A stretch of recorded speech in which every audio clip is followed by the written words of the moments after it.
The department and surrounding towns do not have a boat and could be used for rescue operations. There is a 4x6 off-road utility vehicle that would also be a great asset for medical emergencies in and around the ATV trails. The department currently does not have immediate access to a machine if it is needed. A snow machine is also available and is believed that it has never been used. Along with all of this would be a specialty design truck that is equipped with a wide variety of rescue equipment. I have reviewed the equipment list and condition of the equipment and find it all to be in excellent shape, and there will be a minimal, if any, impact on the current or next year's budget. The only stipulation that the donors would have is that the equipment would have to be stored inside. Currently, we have found a solution to the storage of most of the equipment and are looking at solutions for a couple of pieces. At this time, I have been asked not to mention who the donors are, as they do not want to be make the donation public until all is cleared for it to happen.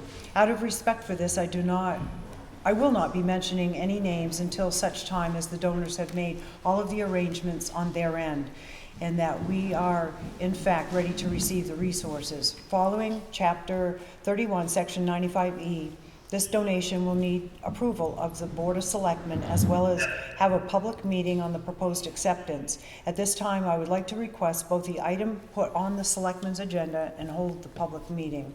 I am sure timing is important to the donors, so it would be greatly appreciated that we do this as soon as possible. If you have any questions, please let me know. Thank you for your consideration.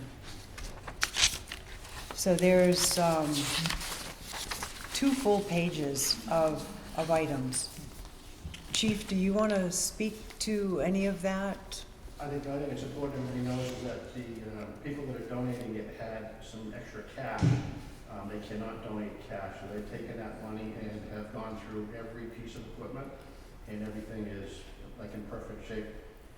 So and if we can take delivery of it, it's ready to go in service right away.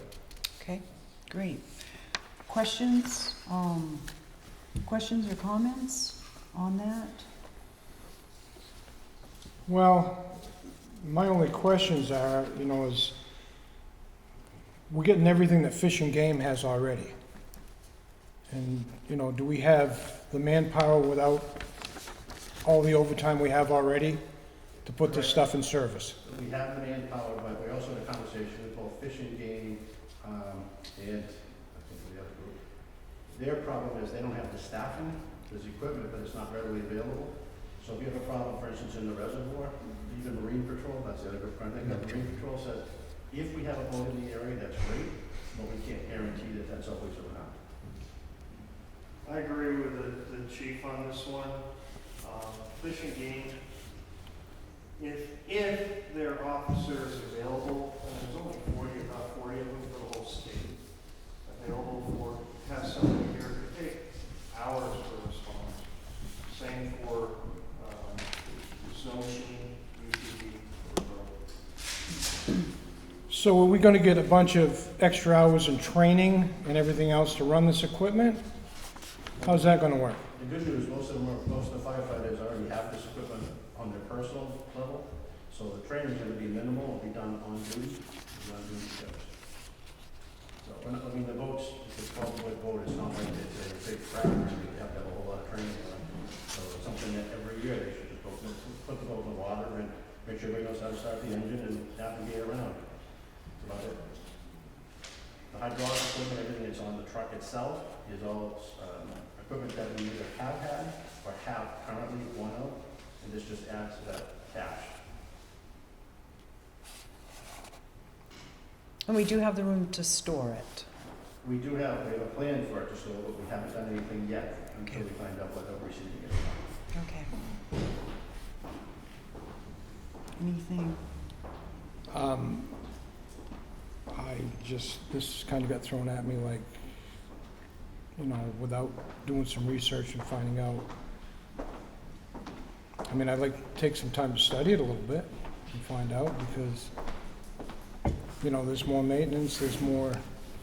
I know every time that we go out on something that somebody else has to be called in for overtime, and it's just getting out of control, and to add more stuff on that's going to make more overtime for the department. Not a big fan of it right now. I actually beg to differ on the amount of overtime. You actually could save on the overtime if you had the equipment. Right now, manpower's still gonna have to go and stand by and wait for somebody else to come and help them. Where if you brought your own tools, you could be that even quicker. That, you know, if you have to wait, if you get somebody in the reservoir, you just can't go and say, well, we'll come back when someone else comes back. You can't do that. So they're gonna have to stand by and wait until someone else shows up. And when we did the pool of neighboring communities around here, no one has the resources to help us out. So you could be there actually longer than if you had your own equipment.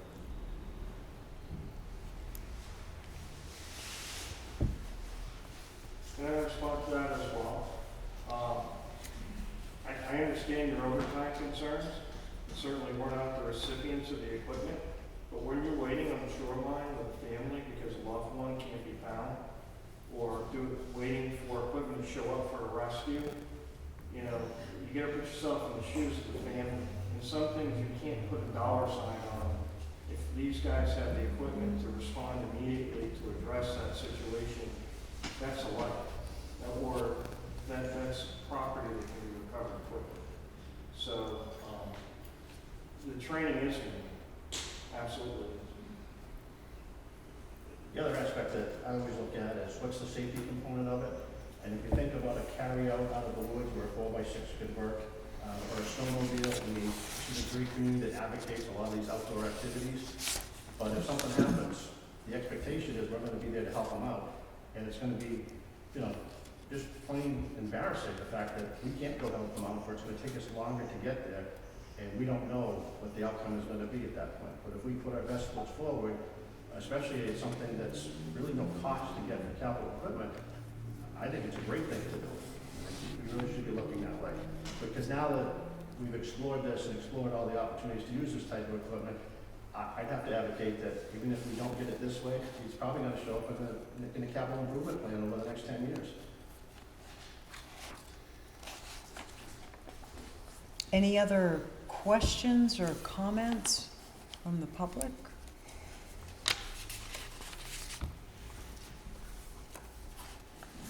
Time is of the essence on this, Chief? It is. Yeah. The people that are donating it don't wanna have to store it for another season. So we've been very fortunate they've been able to wait. This came to us back in August, and the scheduling, it just didn't work out. So they really need an answer from us. Okay. All right, so we have to leave this open for 15 minutes, which means we've got another 5 minutes. And then we'll revisit it and then make a motion. Okay. So the second public hearing, this is in accordance with RSA 31:95-B. The town has received an award of $575,000 from the Community Development Finance Authority Investment Tax Credit Program for the Littleton Riverfront Commons project, with a net total to the project of $460,000 after CDFA 20% program fee. Funds will be used to purchase and develop property for the creation of the Riverfront Commons in Littleton, New Hampshire. CDFA award number 21-063-CDIP-CDED. So the Select Board will consider voting to accept the award and to authorize Town Manager Andrew Dorset to enter into a contract with the Community Development Finance Authority to execute any documents which may be necessary to effectuate this contract and any amendments thereto. Questions on this? Chad, Roger? No? Pretty good with that one. Okay. Any questions or comments from the public? Do you have any, Andrew, you want to add anything to it? I'd just say this is one piece of the overall funding package for the Riverfront Commons project. There's a lot of community members who are helping us. There's been private donations. The taxpayers have voted to support it, I think in the amount of $175,000 of a town warrant article recently. And we're moving forward with the project. It'll also help alleviate some of the parking issues that we have in the downtown and provide for public events and entertainment. So, I think people are mostly aware of it from the different media coverages and so in the annual meeting presentations. But Any comments, questions? Joe? As a quick comment, you know how much work and a lot of project was involved, and you guys were doing that. Nice job on that, a lot of work into that. Thank you, Chad, Terry, and it was, I know you guys, it seemed like it was pressing for so long. You guys did it. Good job. Well, thank you. It was a team effort, Yeah. definitely. Thank you. So hearing none, we have to leave that open for 15 minutes as well, so we can close that out at 5:30, vote, make a motion and vote. So the third one, which technically is supposed to start at 5:30, but if we can get it going now, we'll leave that open till 5:45. So the Selectmen will hold a public hearing on Monday, September 14th, 2020 at 5:30 p.m. as prescribed by RSA 31:95B, Section 3, and RSA 91A:2 to discuss the acceptance and expenditure of unanticipated money from the state, federal, or other governmental unit or private sources by the Selectmen. In this case, it's the purpose of accepting a grant from the Land and Water Conservation Fund, the LWCF, approved by the National Park Service in the amount of $200,000. The grant is for Remick Park improvements that covers the period from April 16th, 2020 to May 31, 2023.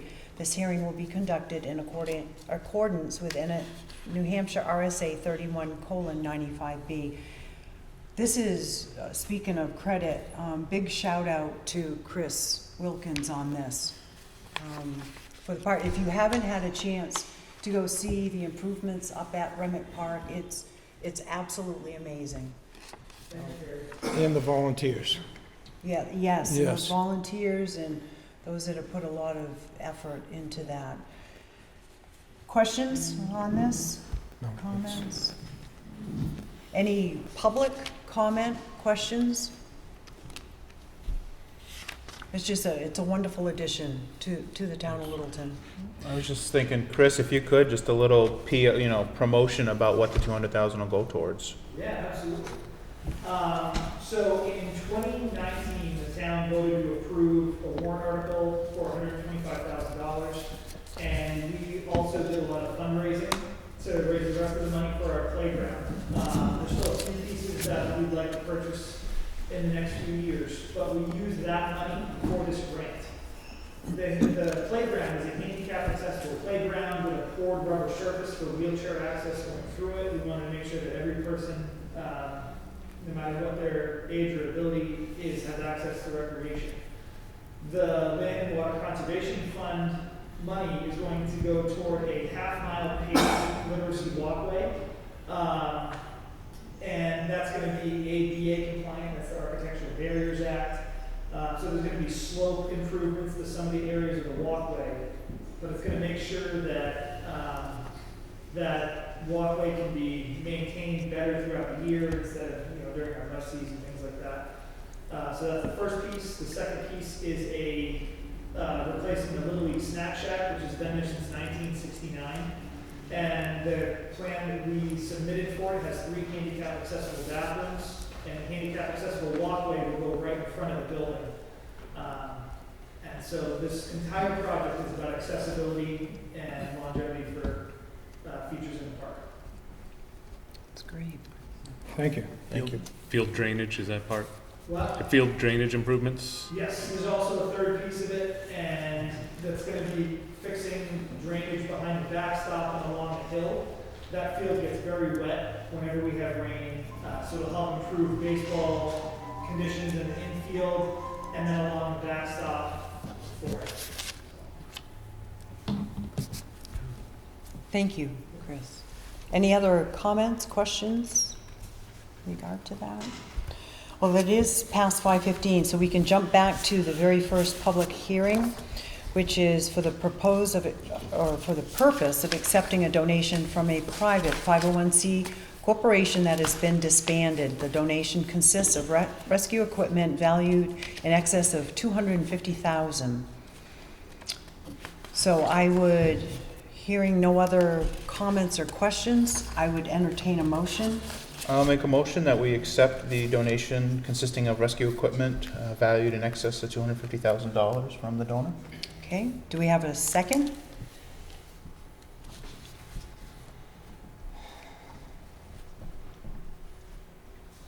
I'd really like another week or so to think about this one.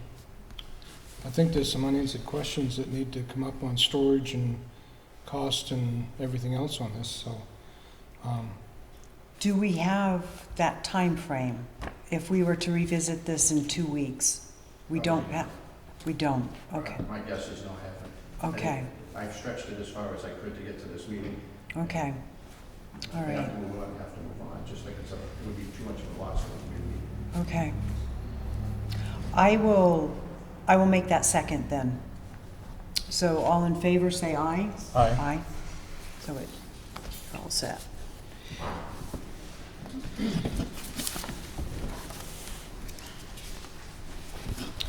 So we still have a little bit of time on the other two. So at 5:30, we can decide on the second public hearing. But if it's okay with everybody, can we go ahead and get the regular meeting started? We okay with that? Yeah. All right, so everybody please stand for the pledge.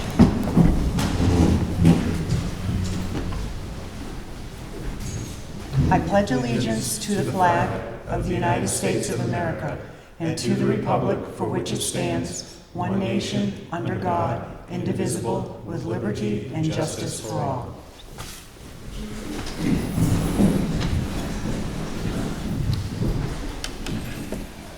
Okay, we do have a couple of appointments tonight. Do you want to introduce Chris? So with us is Chris Gamache, Director of the Trails Division at the Division of Parks and Rec.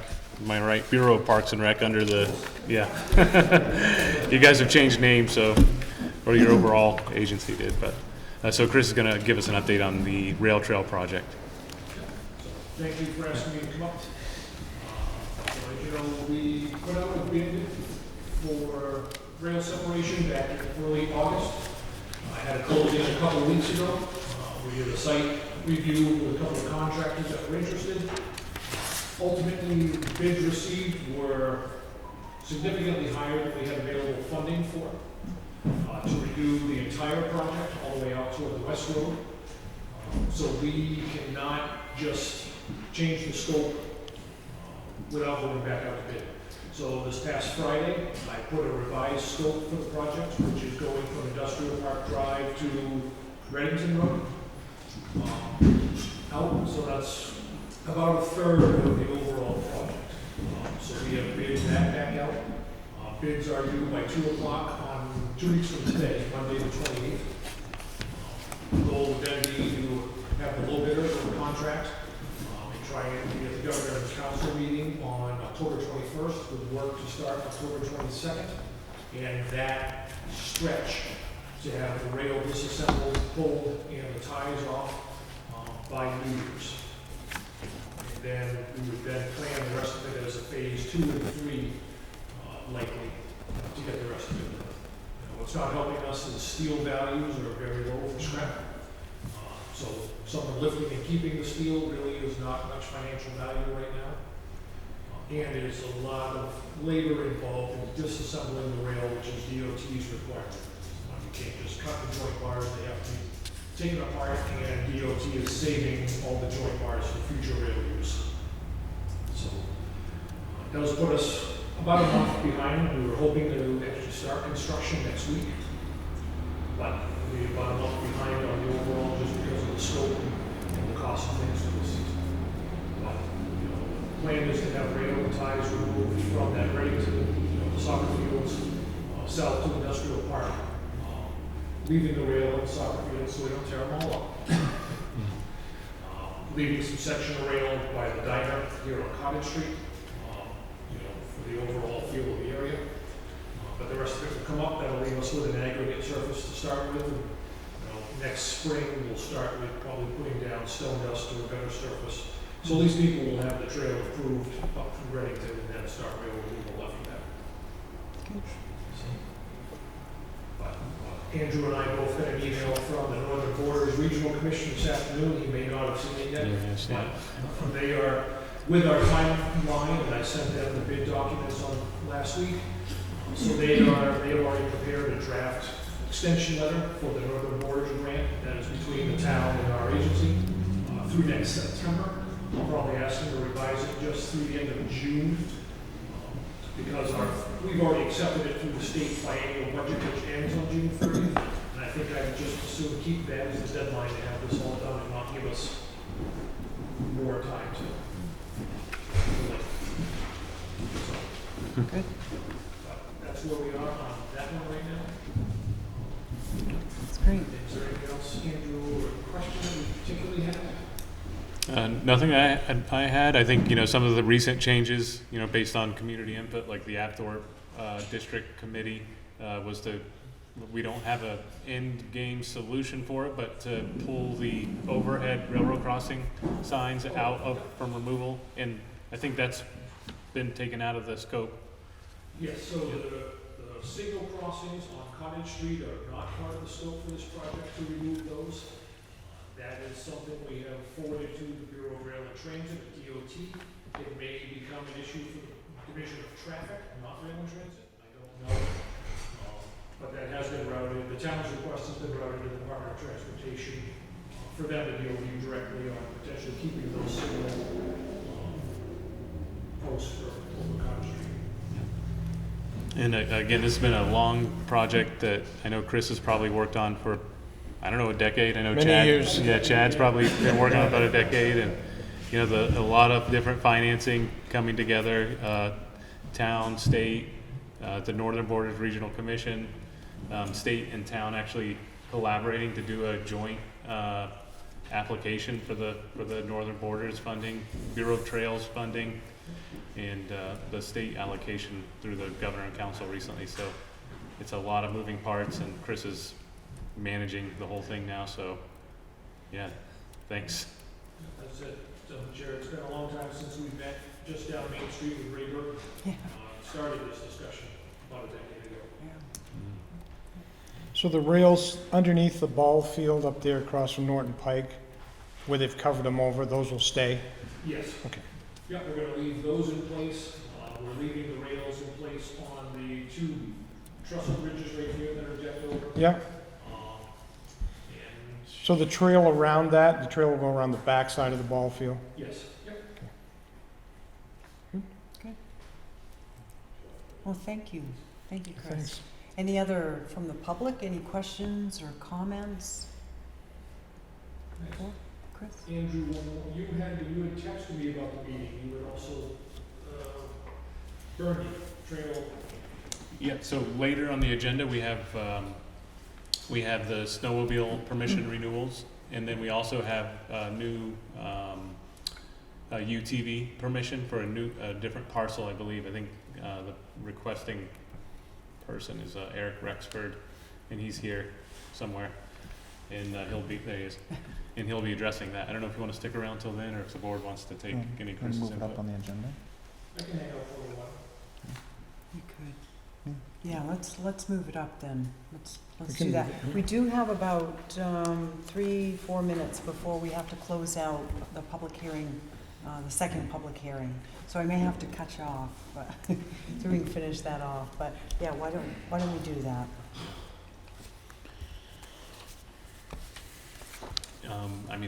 While Chris is here, we could just go over, usually these don't really make it to the select board meeting. This is the item on the agenda, the snowmobile permission renewals. Usually a renewal just comes through the town office. Town manager would authorize renewals. These are the 8 that we had this year. One of them actually will come off because the select board sold a parcel that was on this. It was a 50-foot right-of-way. This map reflects the parcels that the town owns that it currently provides permissions for the snowmobile trails. I don't know if Chris wants to add anything about that process I put these on here as a FYI because they're also considering the ATV a new application, so. So, under snowmobile statute, using town property, town roads is up to the governing council, whether it's a city council, a select board, what have you, to make those decisions for public snowmobile use on town lands. Permissions can be in the form of an annual, multi-year, however it's easier for the community. Many towns will, here's permission for 3 years, come back in 3 years, we'll discuss it, some do it annually. The town doesn't technically have to sign that form.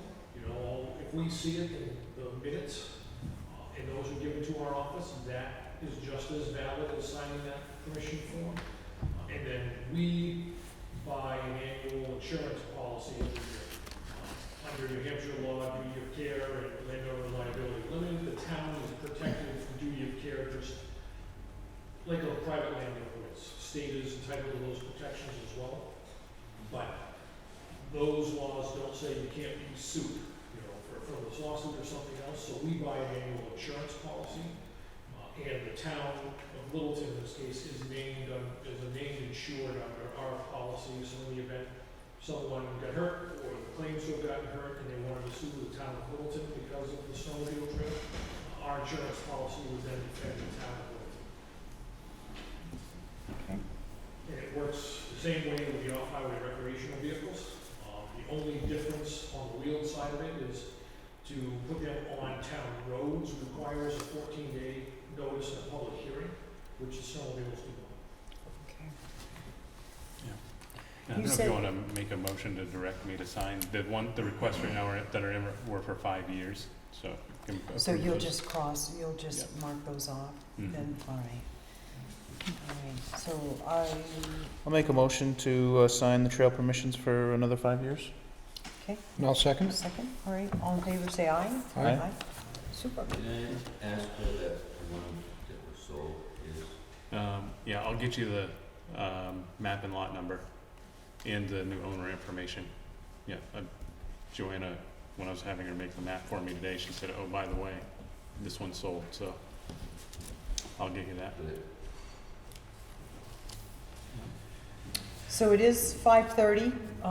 Let's go ahead and take care of the second public hearing.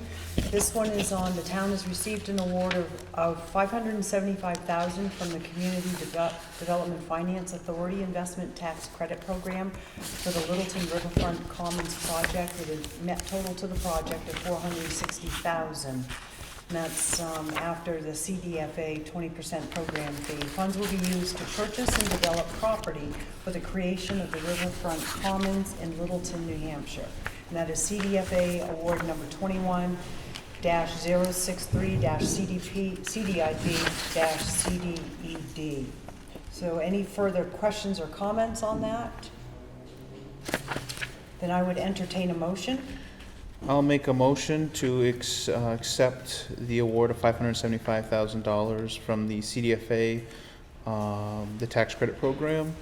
CDFA award number 21-063-CDIP-CDED, and to authorize town manager Andrew Doucette to enter into contract with CDFA and to execute any documents which may be necessary to effectuate this contract and any amendments thereto. And I'll second it. Okay, all in favor, say aye. Aye. Good, thank you. So at 5:45, we will finish the third public hearing. We have another appointment tonight. You want to do the trail? There's one more. Trail. Utilization of municipal property, the one under old business that we talked about last meeting. Oh, okay, yeah, let's do that. So we will now go over the utilization of municipal property from Industrial Park Road east to the end of Burndy Road for an OHRV snowmobile / snowmobile connector trail. Do you want to go over? Yeah, so Eric Rexford is here with us tonight, and he's the one putting in the request. As Chad said, at the previous select board meeting, there was a public hearing to go over it. I believe it was was it tabled? Yeah, for further consideration. So Eric's here and he could address the specifics. I believe the request was for the use of the property underneath the power lines to access his property off of Burnby Road. Yeah, I mean, there's multiple ways that we can go. I have got permission from some of the landowners, written permission, to cross their properties, and/or, we build the trails, we maintain the trails, so they look good. But we've got a couple different solutions. We can either go, cross Industrial Park Road from the rail trail, and then go on to Greg Jesper's property, go left towards Burning Road, like the Snow Machine Trail already does. And I'm supposed to meet with Scott Manning on Wednesday, because he would give us permission to go across his property the same direction in which the Snow Machine Trail already goes. Or we could go up over the power line. I'm suggesting that we do that to keep everybody off the roadways, snow machines, ATVs, UTVs, because we would like to be able to get from the rail trail to the recreational trails that we built. It's a 96-acre parcel.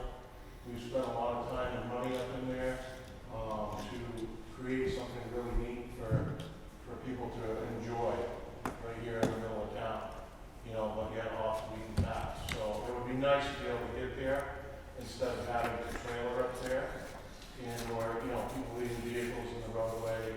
Where we have parking over the snow yard, 167 Industrial Park Road, there's a lot of safe parking. The trail has been there for a lot of years. It's very accessible, and so it would be nice to be able to get there. If we could get that crossing, I think the power line would be the best route, because then it shoots right up and over. I'm creating a plan for Greg Eastman right now to cross, actually to go on LIDC property right by the pond on the left, when you go up there, which the Snow Machine Trail already goes on to, and then it goes on to Town of Littleton property, which is the power line again. So he's entertaining the fact of doing that as well, but he has to bring it to the board. It's not a decision that he can make on his own. So I'm going to create that plan as well and show that to him, because if we could go up over the power line, then it's a straight shot. It's basically just 2 road crossings, and then you're there at the park.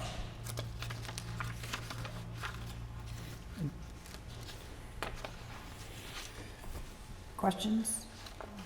I have a question. Do you have the landowner written permission with you that we can view? I don't have it with me. It's at the office, and I'm still working with Scott as well. So For this particular piece of property, though, what we're looking at is really just, if I'm correct, we're just looking at the town of Littleton's is all, and LIDC would be the 2 that you would need for this particular route. Right, so there is a little small piece on Justin's property that you would need to access to use this route? Correct, because then it's basically power line power, Right. and you're not going through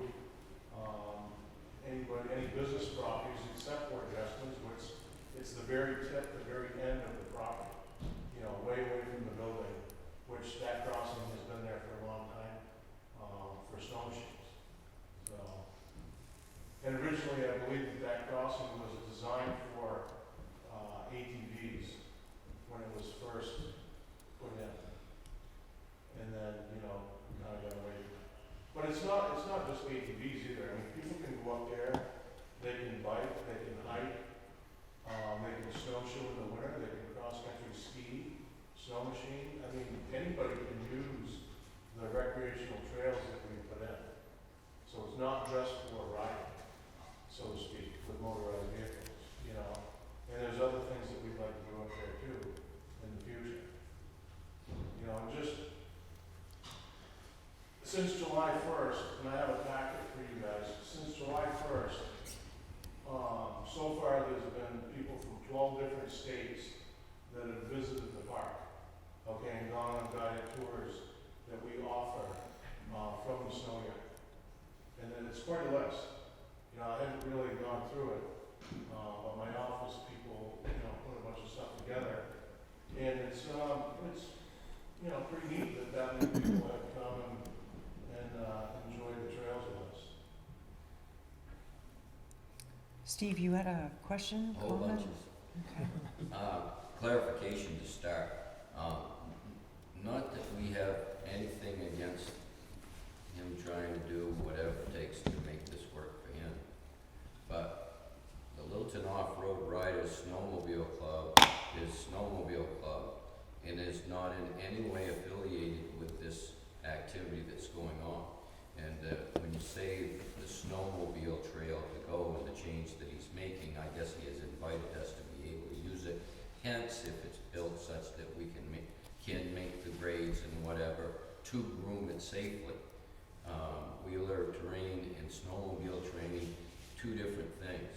You can have trenches that deep, it's a lot of fun on a wheeler, but it takes a lot of snow to fill those trenches in before you get a flat basement. He said that he was working with Greg Eastman. I know that Greg Eastman's been waiting for over a month for a written plan to look at with some productivity, promises, projections, finalizations, and things like that hasn't come through. I don't know that there's a written thing from the Jessmans in print. Nothing, nobody has seen any paperwork except the language, but nothing's been brought forward anywhere. We as a snowmobile club have had, thankfully, the ability to go on the side of the road, not in the road with the industrial park stuff coming in. We access just by the side of the road and off the road as much as we can, and have that relationship with all our landowners, and all of our landowners on the snowmobile side of it don't want ATV trails, because some of our trails are in 6-10 mile loops, virtually impossible to get out there and repair and grade and haul material in to fix what goes on. On a wheeler, unfortunately, he who comes back the muddiest wins. And it's the most detrimental thing that you can do to the slopes, the grades, the mountains, the terrain that we have on our trails where we go through. And everything is so important at this point with all the subdivisions and the land changes. Our system it's all the interstate or the 302s that connect and make all the links beside the feeder trails that come in from the neighborhoods and the people that live to access the trails. And we have a great working relationship. But since this has happened, people are getting confused that we're in on this and we're not. And we're in such a touchy situation of jeopardy of losing our trails because they think that we're promoting the ATV side. So we're walking a very tight, careful line here. And I hope him well, but so far the things that he's told us that he was gonna do, they haven't happened. And some things he's done, he stepped forward without asking permission and changed our trail to go up onto the industrial park, leaving it so that it's harder for trying to figure out how we're gonna get the tucker around the angle to get up over the bank by the wall that he built. And then he leveled it out and left the water thing with it up in the air like this. We're gonna get our drags caught on it, rip the tops off of the water thing that feeds the industrial. So now we've got to go back and do some repairs and some touch-up before the season to fix what he's prematurely, without permission that I know of, to do some of these actions. So until you actually see the landowner permissions and the agreements in the presentation, I ask you to be careful.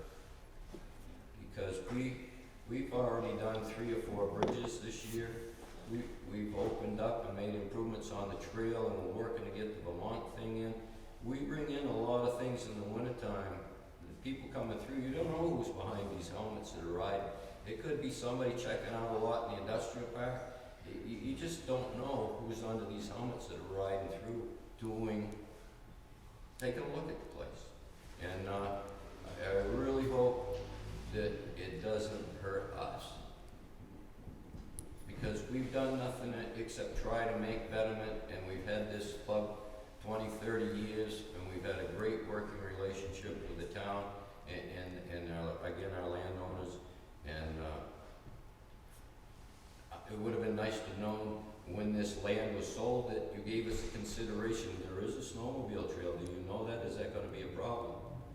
And I don't know where this piece is, and is it in the middle of one of our lakes? It's gonna shut it down, a thing that we gotta scramble in the next 6 to 8 weeks to try and make a reroute. And so the communication to the snowmobile club would be nice if it was a little better sometimes, or a little more awareness. So anyway, Well, thank you for sharing, Steve. thank you. Can I Appreciate it. elaborate on that? Sure, let me just grab, I just want to add one thing to that, Zach, I'm the club president. We have, as of right now, we could change obviously before snow flies, but we have lost trail access over Mount Eustis because of the activity to ATV access. So we have lost, actually right now, our access to Snow Mountain unless we go to the rail trail, and it doesn't sound like. The rail trail's not gonna work, so the only way to go north is over that way. So we have lost our access because the landowner is extremely upset. okay, thank you. Eric? So the manhole cover and the wall that was built, I worked with Clint Savage, and Clint Savage is actually the one that asked me to build that wall. So that's why we built that wall, because he didn't like that access. It was too steep and too sharp, and he wanted the wall built. The manhole cover that you talked about, that was like that originally, and we painted it orange, the top of it, so that people could see it, okay? And getting up through the trail system, we actually built a gravel road through the entire middle of the property up there for safety purposes, so that if anybody was to get hurt, or, just to create the trail better, make it better. So, we're not trying to dishearten or ruin any trail systems. We're trying to make them better, okay? And any work that needs to be done, I have all the equipment, the proper equipment, to maintain the trails on our recreational trails that we've done, and any other parts of the trail along the way. And I said that from the beginning. And I also said that I would donate my time to create the new trail up over the power line if it would be safer for everybody along the way.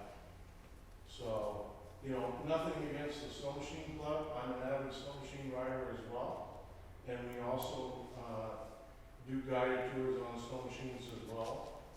This winter, I'm going to put tracks on a couple of mules and probably either fabricate some sleighs or buy them. And we also want to offer sleigh ride tours up through the recreational trails that we've done. So, I think that people working together instead of against each other on this whole thing, we could really have a very nice trail system, especially with what we've tried to add to it to help.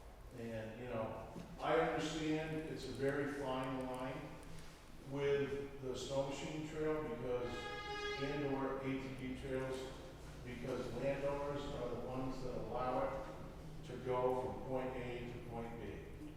Okay? In no way, shape, or form were we trying to, create havoc, I guess, on, the trail system. We were just trying to ride wheelers and, other things, or bicycles, or whatever you want to ride up there, so that people can enjoy the great outdoors, especially with the way the world is today. Okay? There's not a lot for people to do. And there's no designated area for people to ride, say dirt bikes, four-wheelers, UTVs. There isn't around here, unless you want police property yourself. Eric, I'm Yeah. going to cut you off for right now. We'll jump back to it because we have to finish up this third public hearing. Yeah. Then we'll come back to this discussion. Just before we finish, can I say one more thing? I just want to thank the people of Littleton for the warrant article that we got, and for the bill. We had close to 100, if not over 100 people there for 8 hours a day for 4 days. You know, between 700 and 800 man hours of labor went into this project. So I just want to thank our community. It's been terrific working here and having people jump in for this type of community project. That's great. Well, thank you Thank you. again too, Chris. So for the purpose of accepting a grant from the Land and Water Conservation Fund approved by the National Park Service in the amount of $200,000, the grant is for Remick Park improvements that covers the period from April 16th, 2020 to May 31st, 2023. Do I have a motion to accept this? So moved. Okay, a second? Yep, second. Okay. Money well spent. Yes. All in favor, say aye. Aye. Aye. Good, thank you. Okay, Eric, sorry to cut you off. Did you want to finish your thought? I'm good. I mean, like I said, we're just trying to have fun. We're trying to give people a place to have fun. You know what I mean? A safe place. We've given a tour to the police department so that, you know, if there was any emergencies, they would know, you know, what the department would be like. And we're actually, you know, going to be having maps spread out here shortly. You know, there's a plan that we're going to bring the fire department up in there as well, so that, you know, everybody knows what it looks like, you know, and how to get from point A to point B, if you're in there and somebody is to get hurt. You know, so I mean, there was a very well thought out plan on this whole thing, from the beginning. So, you know, we're just trying to make it safe and fun for people to have a place to ride or whatever they want to do. Okay, thank you. Rudy? What is the profit for the town, a little town, you know, for you to run this trail? What do? You're going to sign a contract? You know, I mean, how good is for the town, not for the people that are coming from other state and use the trail. How good is for the town, a little town? Do they gain money? Do they get profit? Do they get what? The park is free for people to use. Anybody can use it. Locals can use it. Yeah, you can bring your own machine and ride, or you can bring your bicycle, you can hike it. Or you mean you're not charging nothing? There's nothing to go in the park, no. There's no charge to go in the park. What about if somebody get hurt with insurance? Yeah, we do. We have insurance. The town is not responsible? No, plus, you know, through the state, we have insurance through the state because the snow machine trail does go through there. You know, so we also have insurance through there. I don't know, it sounds fishy. If I could just say, Yeah, just to, and just to, Yeah, I mean, we're trying to make it safe place for people. yeah, and just to clarify, the topic of discussion is trail permission. It's not, this isn't ATV use throughout the community or anywhere else. It's specifically trail permission form for map 83, lot 31, which is the parcel that goes underneath the town's power lines, from Industrial Park Drive to map 83, lot 61, which is owned by Eric Rexford. So it's really just a permission form for that lot specifically. That's the topic at hand, so. I've actually got a question for the club members, whether Steve or the president. So on the north side of Burndy Road along Manning and Elkins right now, the trail kind of goes right on the side of the property. Once that gets developed, you know, building a warehouse, whatever it is put onto that property, what would be the plans then for that section of trail? Well, Scott said that we would be able to go through, if we had to go through the front driveway as we do now.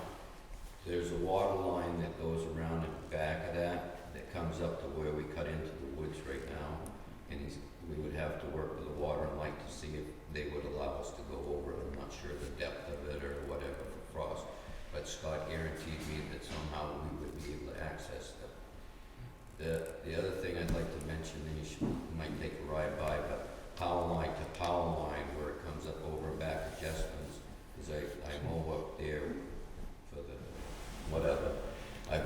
guardrail on the other side of the road from the water and light substation, and it drops way down in, so you got some drainage area in there. So I don't know if you're looking at taking out the guardrails to make that connection, and then what kind of fill and culvert and wetlands, things to get down in through to make a power line statement work. So there's some things you might want to look up there about what potentially what the presentation is. But again, without some paperwork and some stuff, you know, it's just So, it'll take a lot of work, and he's willing to do it, but there is a swale, there is a pond down there, there is the wetlands thing in the summertime, in the wintertime it's frozen. You know, we hedge around it, we don't have any problems, but again, where everybody likes to play in the mud, we get closer and closer to it and whatever, so there's some things to think about. like I said at the last meeting, I mean, the power line is fine as far as I'm concerned, but to get there, you need to cross private property. And at the last meeting, I requested that we see landowner permission from when you come around that guardrail to stay off the road until you can get to the town's property to access it. And that's what I'd like to see. Before I can make a decision. So we're still working on that. We're still working on it. And like I said, I had a meeting with Scott Manning on Wednesday to talk to him about if we weren't able to go for the power line. But when I say power line, I also just talked to Greg Eastman the beginning of the week, or the end of last week. And Greg said that, if I gave him a plan, he would bring it to the board, because right now the snow machines go through around that pond that he's talking about, and it dumps right on the power line. Okay, so we would want to do the same thing, is to go around that. And again, I would maintain that. We also replaced all the bridges on that power line for the Snow Machine Club that my company donated our time to do that. There was 3 bridges on that trail on the power line that were rotted and were falling apart. And we put in I 10 guess inch by 10 inch what I'm asking is on the other end for access. to make them better. What's that? I said, what I'm asking is for the other end for access when you come off and cross Industrial Park Road to be able to get to the town's property that you're asking for permission. Yes. That's the piece of the puzzle that's missing, that we need to see some landowner permission. And I have that, and I can submit that paperwork. That's Greg Jessup. From, And I have permission, I've had multiple phone conversations with Mr. Jessup. So we do have that, yes. But not Scott Manning.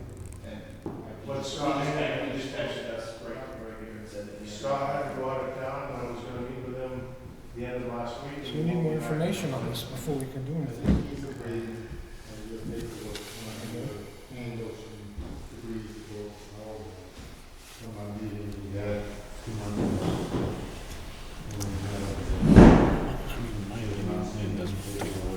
It's more of our time. If you give it to them, they can't get the permissions, then it's null and void. I don't know. Again, it's work in progress. Okay.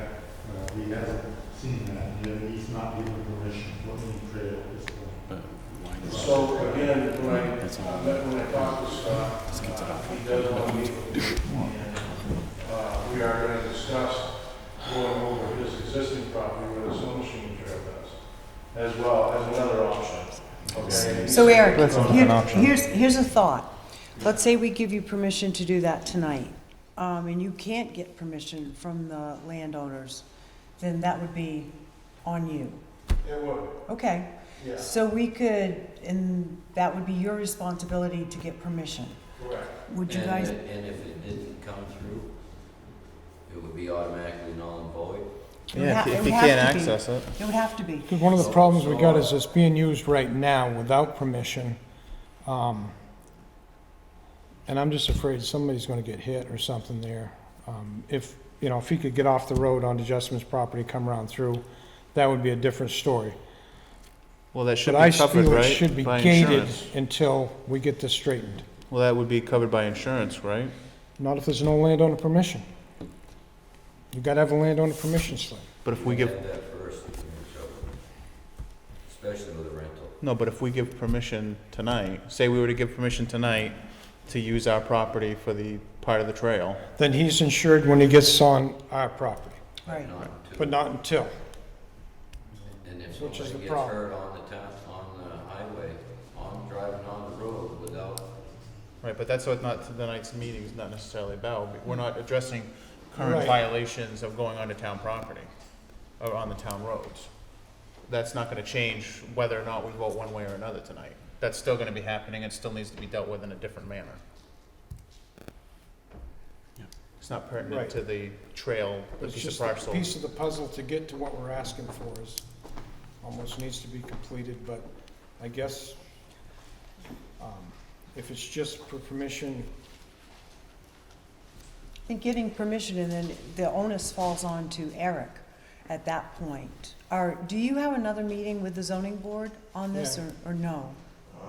Not as of this point. Okay. All right. So I think the question at hand is to give him permission to be on or to cross. Well, technically, it's to give permission for the UTVs to act, to Mhm. use the property, right? Mhm.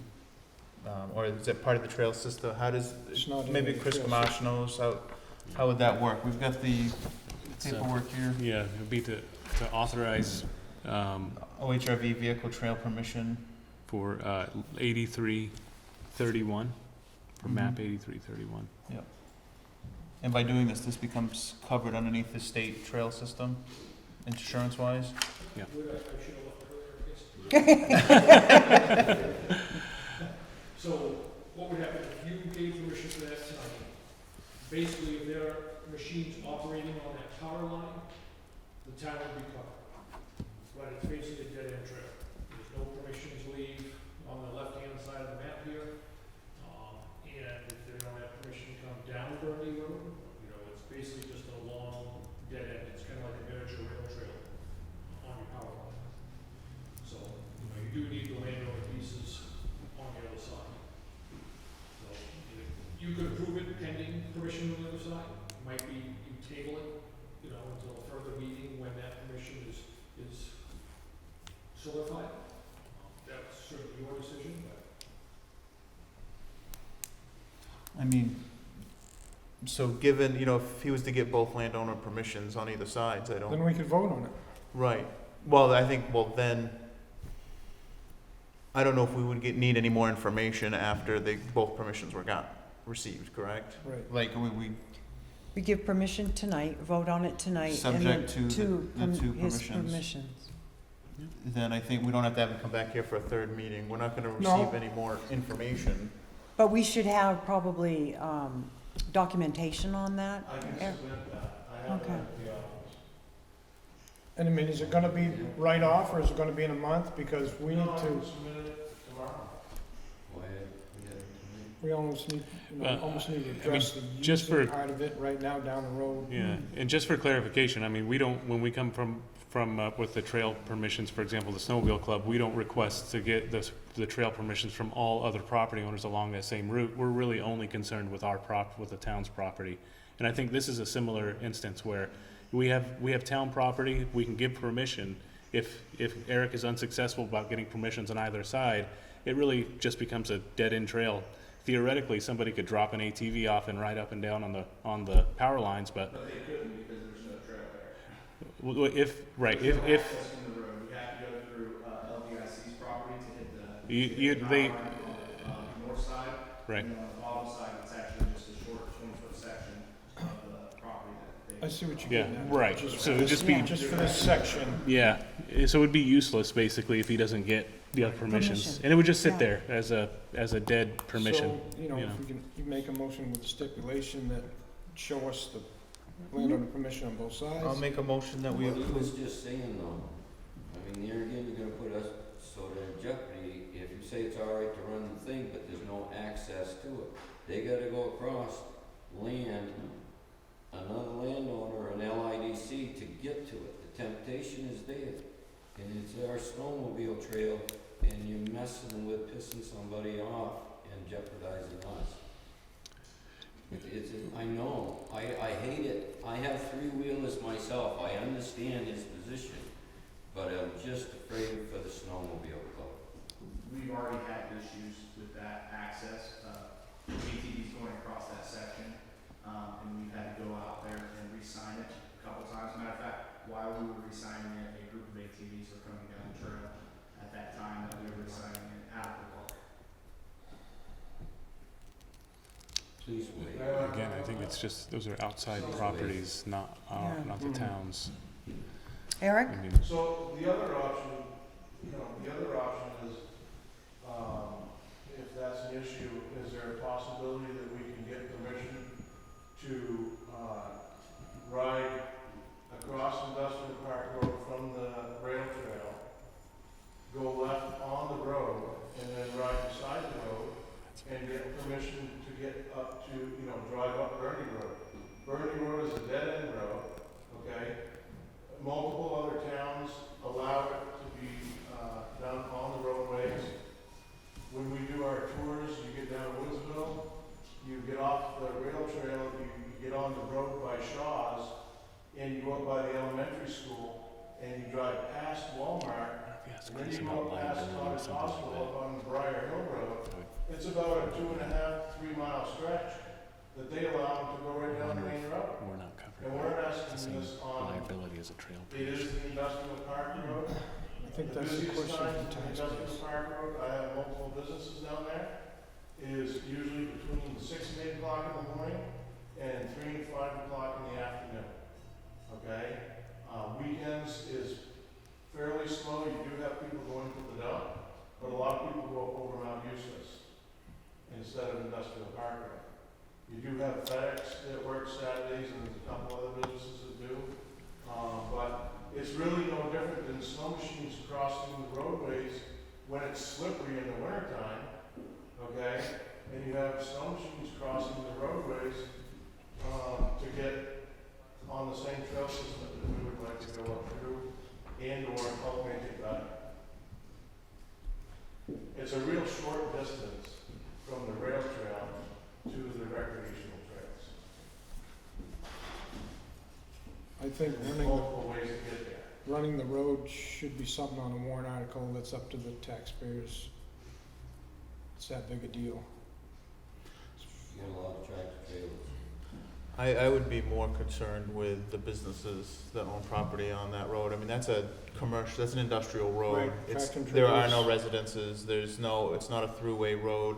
I would be more concerned with that, of what the business owners thought and their employee, how it would affect their employees, how it would affect their suppliers and their vendors. I believe, Kristen, if they do a road access, it has to go to the town road, is that correct? If you ask the road. No, it can be done by the select board, but there must be a public hearing, advertised 14 days in advance for the road use. Some towns do defer it to town meeting, but my understanding technically is that is simply guidance for the select board. The statute gives the town governing body the decision to make that, but a lot of them will defer it to town meeting and put it around the town. Do you mind, just ask Chris a quick question? Yeah, so Chris, do you know if you give if the board gave permission to go over a road, do they have the same liability protection as they do if it's a trail permission? Yes, the insurance applies to a town road as well. Because it is still town property. I would like to say that, I was thinking of this in safety for the people as well, and to keep people off the roadways, and I was trying to think of every possible way that I could do that. I've had multiple meetings with Jim Savage, multiple meetings with some of the property owners up there. I'm not just, flinging from the hip to try to do this. This has been, thought out by myself and other people, and I've involved other people. I'm not just shooting from the hip to try to get this done. I'm trying to do it right, and I'm trying to do it so that people are safe, and we plan the best way to get there.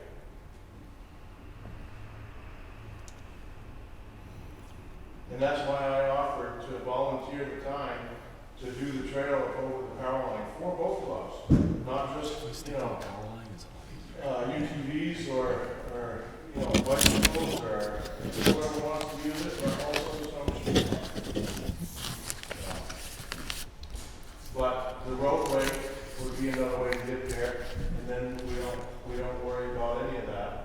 And we put up, speed limit signs, we put up all the signs as needed, and with help from the state or the town to make sure that people try to follow that. And, any parts of the trail that needs to be maintained, I've already said that I would do so, and nobody would, be charged for it. The parking area over at the snow yard, we allow people we own the entrance, but the state owns so many feet from the railroad tracks. I maintain that. I plow that in the winter. I keep it open for the public. I've never asked the Snow Machine Club one time for a dime.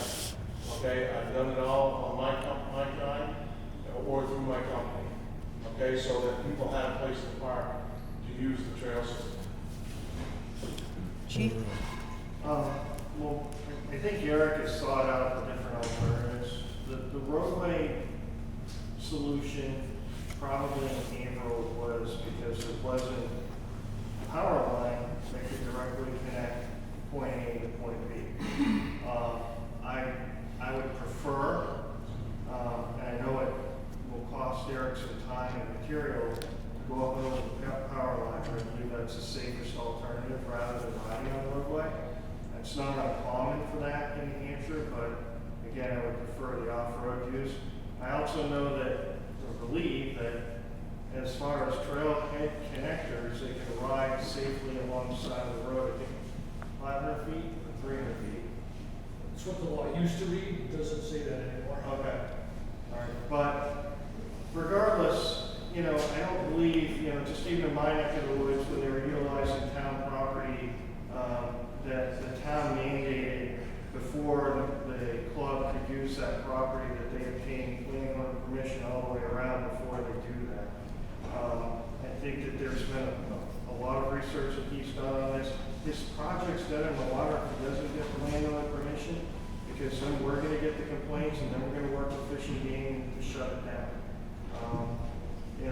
I would recommend allowing the power line use, and that if he doesn't get the permission that he's mandated to get by law, by statute, then he can't proceed. As far as the crossing, it's the same issue with snow machines as far as UTVs. All I've asked Eric to do is work with the state in getting up proper signage.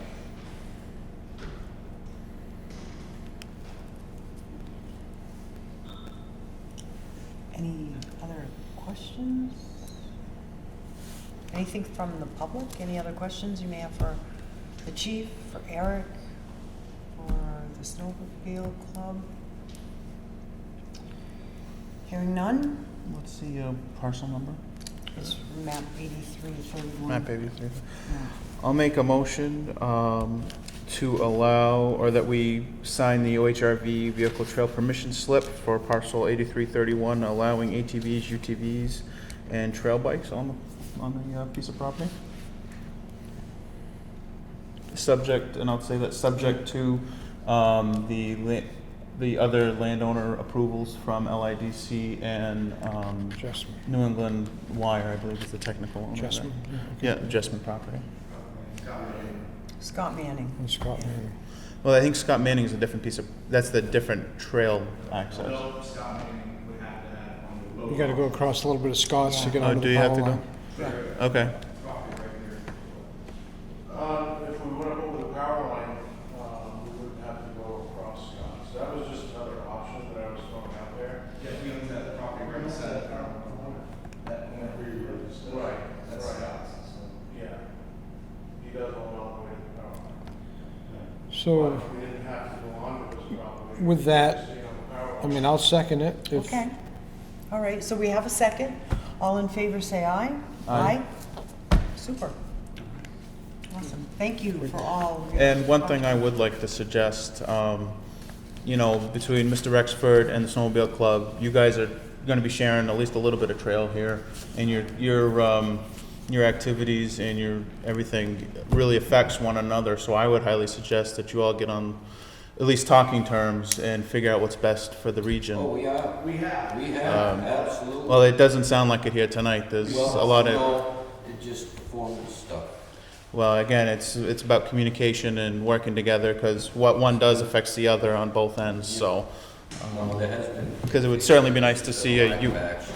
it would be nice to see a unified voice come with this stuff rather than one against the other, because again, you guys are sharing Yeah. property.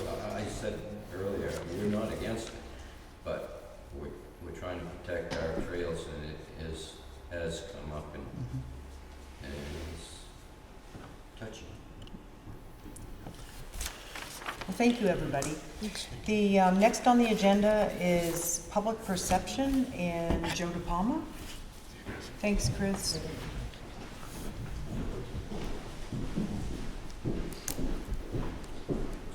Been a while since I talked to your board, a couple of years. It's a good example type for me, seeing, even how it's great that you're select board and town meeting, know all the players in the room, know all the politics going on. Nice to even hear the coach tonight, everything I've seen. I like Eric a lot, I like Steve a lot. I like the fire department, it's a balance act, you guys do a good job with it. It was a good example tonight of what I saw. I haven't been here in a while, 2 years. You know, so, but there's a few things I want to say. I know they really don't contain anything, there's been a lot of time in the room. It's just, wow, you know, going through Littleton, you know, my business now, you know, it really looks great. It's so busy, it's beautiful. I drive all over the place with my leasing, and I don't see any towns like this in my travels, really. Nothing resembles this. And that's why I was kind of surprised when I started hearing some rumors that the current select board is unhappy with the town manager. And I hope they just rumors. I sincerely hope that. If they're false, that's what I want. I hope, but if they're not, regardless, I'd like to say a couple of words about Littleton and Andrew, my former boss. When I first met Andrew, I couldn't believe how all in he was as a town manager. I walked in, I'm the public works director, and his approach to his job was just all in, more than I could have possibly imagined. The energy he brought to the rooms, the even-handedness, constant outside the box thinking, trying to work things. I was just very impressed. Call me or reach out to me off hours, what many people would consider off hours. Probably not you for me, because you guys are all kind of self-employed, but with different ideas, bouncing things off me, all for one thing. The only thing that he ever messaged me about was something that would make the town better. And I personally witnessed Andrew a few times going toe-to-toe on the sidewalks, arguing for Littleton. Not the guy you see here. He's always well dressed, and I've seen him in the sidewalks, you know, arguing his point with contractors that may be involved with different people. Always polite, but standing toe to toe and arguing for what is best for Littleton. And you guys probably don't see that. This is what you see. I know that's what I see when I come to the there's a lot of that's what you see right there. But that's not always him. He's out there. He's with his department heads. He's with his people. And he's really committed to this town. And, you know, it's pretty hard to stick your nose into some things. It's pretty easy to not stick your nose into something. I think we all know that. Most of us have great ears in the room. Most of us have great ears in the room. It's easy to not stick your nose in. He does that. This is something that nobody sees, like I said, but I did. I've seen Andrew come to the town garage after a snowy week of plowing and personally recognize the guys, the plow operators, dedication. Nobody sees that, but I did. I saw it. And it remarked me, obviously, I'm here tonight. I've seen Andrew come by our garage when I was there for a piece of cake that Jackie bought, not with taxpayer money. When a younger guy was leaving to go back to college. Andrew's taking a moment to thank the guys that deserve to be thanked for really busting their butt for us in the garage and in the public works.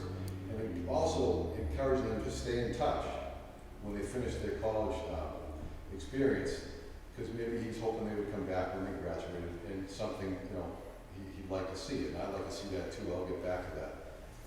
But Littleton has definitely come forward under his steady leadership. I really think that's not an argument point. It's obvious. Our friends come in from out of town. You guys know I'm not from here 28, 19 years, 18 years here now. They come in from out of town all the time. And they're just amazed at the buzz and the success that Littleton has going for it. We got Everrock's doing the exit 42 bridge right now, and Rite Aid contractors working with us. And they're both guys that have been here before. And both supers that came in my office just last week, one of them said, "I can't believe what we're seeing. It's actually a real town and a real destination now." It's just a nice thing to hear. And Littleton you can't take all the credit for the success of the town and give it, and place it somewhere else, and only fault the town manager, friend. It's not right. If you're gonna give the town the credit that it's doing good, you gotta give the town manager. If you're gonna give them the faults too, you gotta take both. The select board has a lot to do with the success of this town as well. And I thanked you initially. I love how you guys are so even-handed, and you know the personalities in the room. That's important in this town, especially as busy as it is. One day, Taylor Caswell spoke on Channel 9. And can you tell me, what is his title? He's the director of the Business Economic Agency, yeah, or commissioner. Does he work for Sununu, or does he work just? Yep. So he was on Yeah. Channel 9 on a Sunday morning interview, and he said that New Hampshire is the leading exporter of college graduates nationwide. The leading exporter of college graduates. No other state puts more kids through college and sends them off than this state. So that's a New Hampshire problem, but it's a Littleton problem too. We have a problem recruiting with the town. Now we have a problem recruiting with metal leasing. Everybody in the industrial park is having a problem recruiting. I don't know if anybody else in the room has trouble hiring guys and keeping guys around.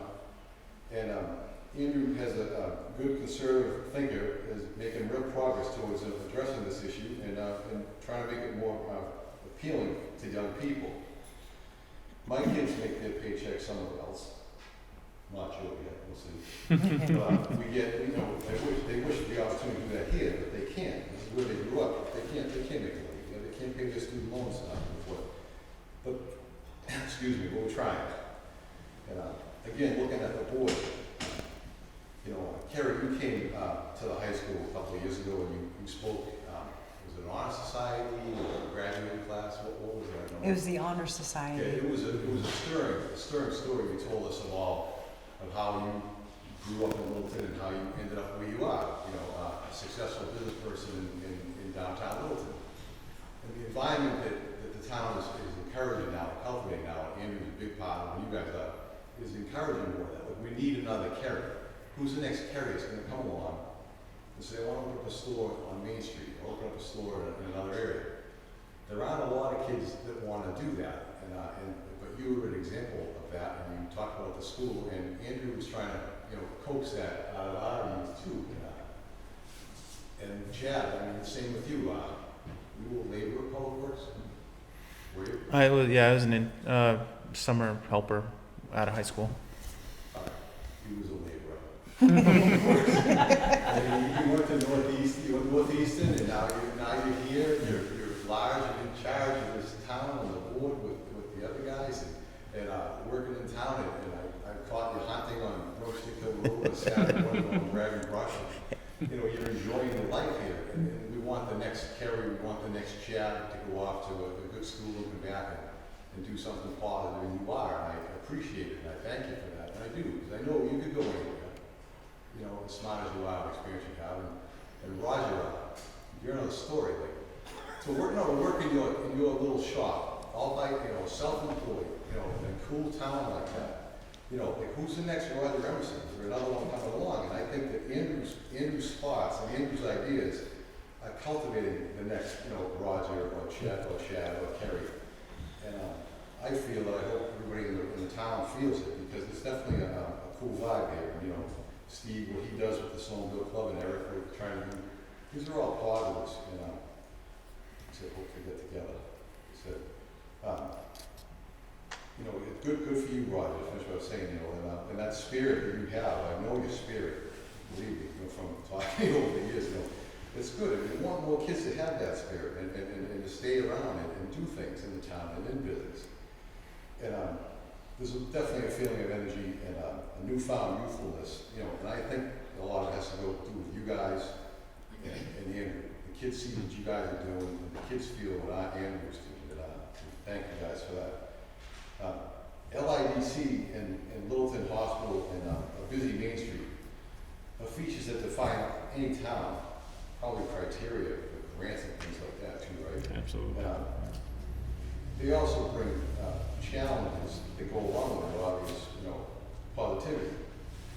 And the guy here to your left has really met those challenges. Andrew, you know, there's some challenges there with the hospital, with LIDC, women, and all these things. And you met these challenges, and I don't know how you've done it, but you balanced them all out very well.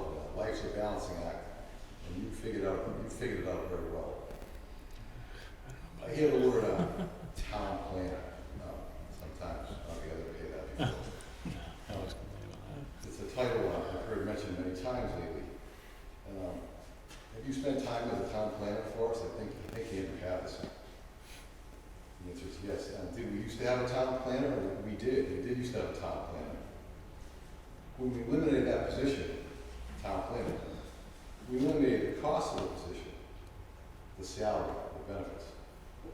But I don't think we eliminated the work associated with the position, just the salary. When I eliminated a guy in Middle East, we just give more work to somebody else. We don't do that anymore. We just say, we're good. That's over, you're over with, but now you get it all. And that's kind of what's happening with the town planner's position in this town. Is that correct? Yeah. It's eliminated, but it's not, it's still needed. And you're balancing that too as well. I mean, the most important way to keep our taxes down, and I know we want to keep our taxes down, is or keep the taxes flat, is the position of town planner. What's more important than a town planner to keep your taxes down? You can't have, you know, economic development, prosperity, and growth are the keys to lower taxes. If your tax base is flat, or declining a little bit, but your costs continue to rise. Your snowplow costs more, your police car costs more, your fireman costs more, but your tax base is flat, then your taxes are going to go up. The only way you can keep up a flat line is by a vibrant economy, having a vibrant economy with growth. You can't do it any other way. There's just no possible way to do it. You can't just have growth though. You have to have growth with common sense. Separation, rehiring, and replacing employees is huge. A new manager with what Andrew has going on. You take a year or two just to get caught up to speed with what the heck's going on. Okay, so many irons in the fire. And knowing you guys like I do, and mentioning you guys how I just did personally, I didn't mean to call you out. I'm proud of you guys, I'm impressed with you guys. Do you understand with a smaller business how expensive it is when you deal with separation, when you deal with rehiring and retraining and trying to find the right fit? It's impossible. It's so high, it's so expensive, it's almost impossible. We have a guy here that loves the town, loves the area, and been a great person for the town, for me as an employee, me as a taxpayer, for my kids, trying to keep them here, and for the town in general. He's done a lot for a little. I just want to say thanks, Andrew, and appreciate it. Let me speak tonight. Oh, thank you, Joe. Thank you, Joe.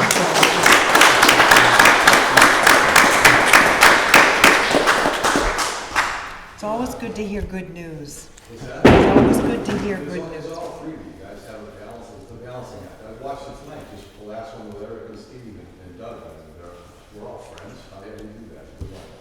And I wouldn't want to be Scott Manning.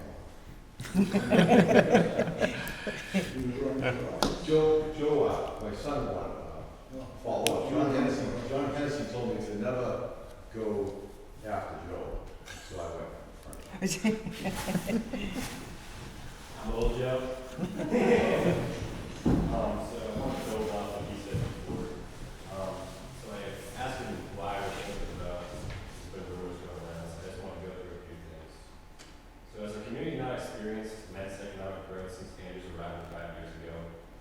tax base not grown by nearly $60 million. Has our community not carried out successful infrastructure, beautification projects like the River District reconstruction, creating new future business districts?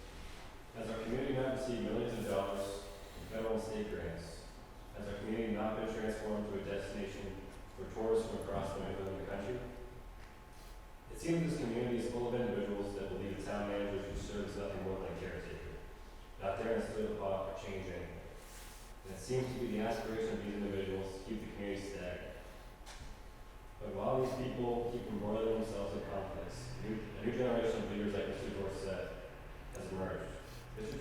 Dorsett's leadership has kickstarted a new era of growth in Littleton, turning our humdrum little community into a bustling new metropolis in the mountains. For the first time in many years, young people are coming here and staying, seeing a future for themselves and their future families in this new invigorated Littleton. I was raised in this town, and truthfully, throughout much of my childhood and adolescence, I never saw a future for myself here. Not until I met Andrew. During my time interning with Andrew, I learned what it meant to be part of something larger than myself, to be part of a community. The love and devotion Mr. Dorsett has for this town is immeasurable. The manufacturer lives and breathes Littleton.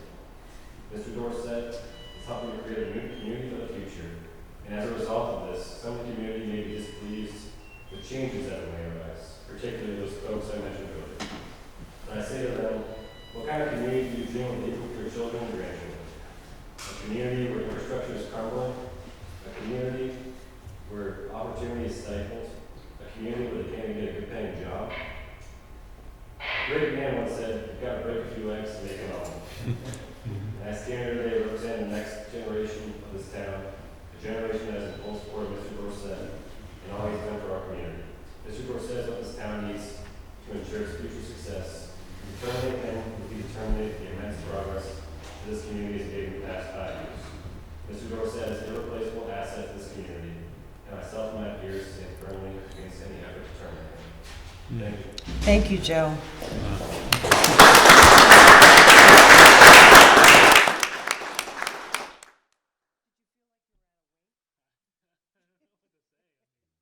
Thank you, guys. Awesome.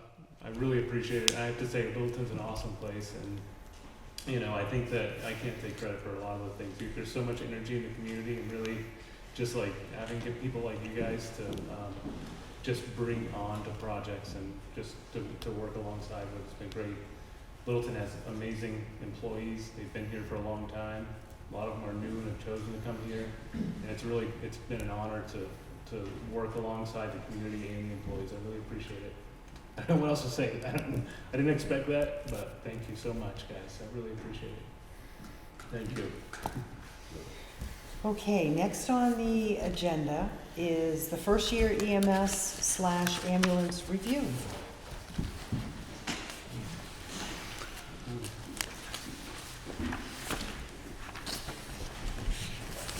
All right, so sorry.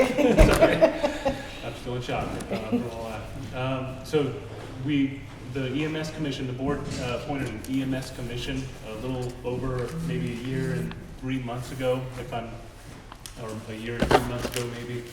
The commission was charged to take a look at different options for EMS.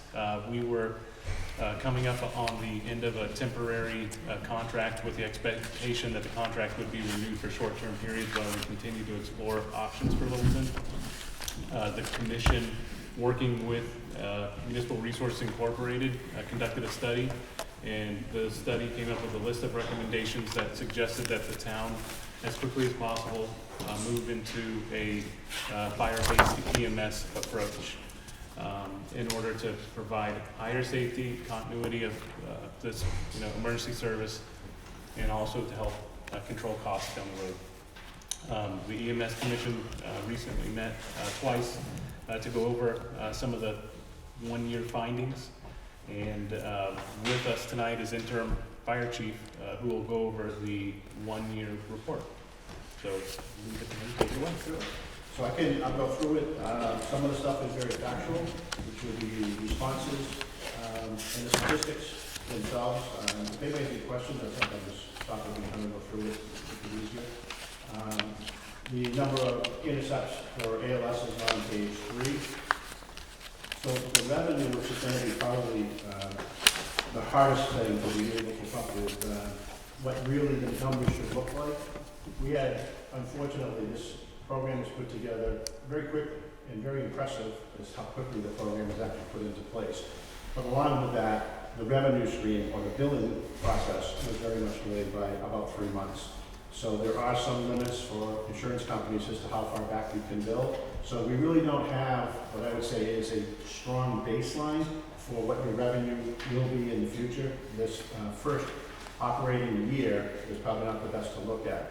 I did suggest, and it's in the very back of the document, one of our short-term goals is to wait until January, and at that point do a fiscal year, or for you folks, a calendar year look. I think that will probably give you more truer numbers than what this report is going to show. The other thing is, when COVID hit, statistically, not just here in Littleton, but everywhere, EMS runs dropped. We did not go up during that first peak time period. I know I'm from Waltonboro, we went from having on the average of 10 calls a week to 1. So there was a huge drop in that time frame. People did not want to go to the hospital, afraid they were going to get COVID. So once again, those numbers are not, for baseline numbers, these numbers are not going to be fair to use. You need to get another full year, suggest like I say, calendar year, and then look beyond that for your baseline numbers to see how you're improving. I'm very confident to tell you that the numbers will improve, especially in the revenue stream. It definitely will improve. For the last couple of weeks, we're still getting occasional letters from insurance companies who are requiring documentation before they will pay. It is not uncommon to wait 90 to 120 days to receive payment for any ambulance. So we're still playing catch up from, in January, we're on April by the time we get some of the money. We have a great billing company, a company that I've used for many years in my prior job. I'm actually shocked that your percentage you're paying for their work is less than I've ever seen. So you guys are only paying 4.5%, and the average is 6 and 7%. So our keep of the pot is actually much higher here in Littleton than I've ever seen before. So, and they do an awful lot of work. They handle all the paperwork, everything for the insurance companies, something that you have to hire a full-time person just to try and keep up with that. And I don't think we pay them enough, but I'm not complaining for that at all. The expenses were based on, unfortunately, it came out of 2 fiscal years for you folks, so I got what I could for the numbers for the expenses. Once again, I think if you look at the full calendar year, you're going to get a better picture of the true operating expenses for the ambulance. This is from that August to August time frame, so it's split between 2 years. And some of the numbers are what I would call capital purchases that you will not see repeats of in the future, so your expenses may not be as higher in the next years coming up. So the bottom line, if we use the numbers that the commission and the town agreed to for both the revenue and the expenses, that it could not be exceeded, even though I think it's very safe to say that you did not receive all the revenues you will be receiving in the future, there's still a $37,188.99 profit. So that's money that should go back into the bank again that you will build on, and that number will definitely be increasing over the next couple of years. In that ambulance receipts account, that eventually you'll be able to purchase ambulances for and not have to go back to the taxpayers again. The programs that I've worked in before, that's exactly what that account does. There's enough money in there to do the future purchases, so it's for capital purchases, it certainly does help out. There's several recommendations that come through. Once again, Chris Norris from MRI was the lead person for the DMS components of the program. Some of the investigative stuff he's done. I'm also I did a lot of research to find out every single week without failure, we get at least one letter from somebody. Or today I had somebody walk in, it's very emotional that we had been multiple times to his mother's house and transported her and left us a nice note to let the people know how well things are going. When I look back and try to do research to find out where the problems are, there has only been one complaint in an entire year. So for a brand new system with a lot of growing pains, that's phenomenal to only have one complaint. And that one complaint actually turned out to be personality conflicts. It had nothing to do with patient care. It had nothing to do with billing. It was just a personality conflict. Some things you just can't avoid, that's one of them. But there were recommendations that they had come up with during that time frame. I would say about, probably a good 80% of those have been addressed already and are complete. Chief, just so I'm clear on this, on page 5, it says that the combined value is $367,862.03 as of June 30th. Now, it appears that that's what we've collected just strictly from the towns. That doesn't include any billing, because we're collecting Easton is annual, 10,000 some odd, Sugar Hill is 23 some odd, and then 245,000 for Littleton, and those are annual fees. Correct. So if you go back to page 4, on page 4, on the billing versus collected, on the right-hand column says credits. So at that particular benchmark, it was $97,563.78 that was collected by the billing company. Okay. And then there's the $10,852 that Easton would have paid in. There's $23,556 that Sugar Hill had paid in. And then once again, going back on the records, there was not to exceed $245,000 of Littleton's portion of it. So that comes up with that total of $376,671. That's where the total billing part of it came from. So on the percentage, the amount that we've billed so far, based on the amount we've collected, is about 7.7%. Is that? Correct. So there's a few things that you kind of have to look at when you look at billed versus. We're required to have a single billing structure. So we have one billing structure which is listed in here, and that is for our ALS rates, our BLS rates, our mileage rates. Everybody gets billed the exact same rate. Unfortunately, you have a high percentage of Medicare and Medicaid, and they have a flat rate for that. So there is another section that comes out, kind of on a monthly report. It's called adjustments.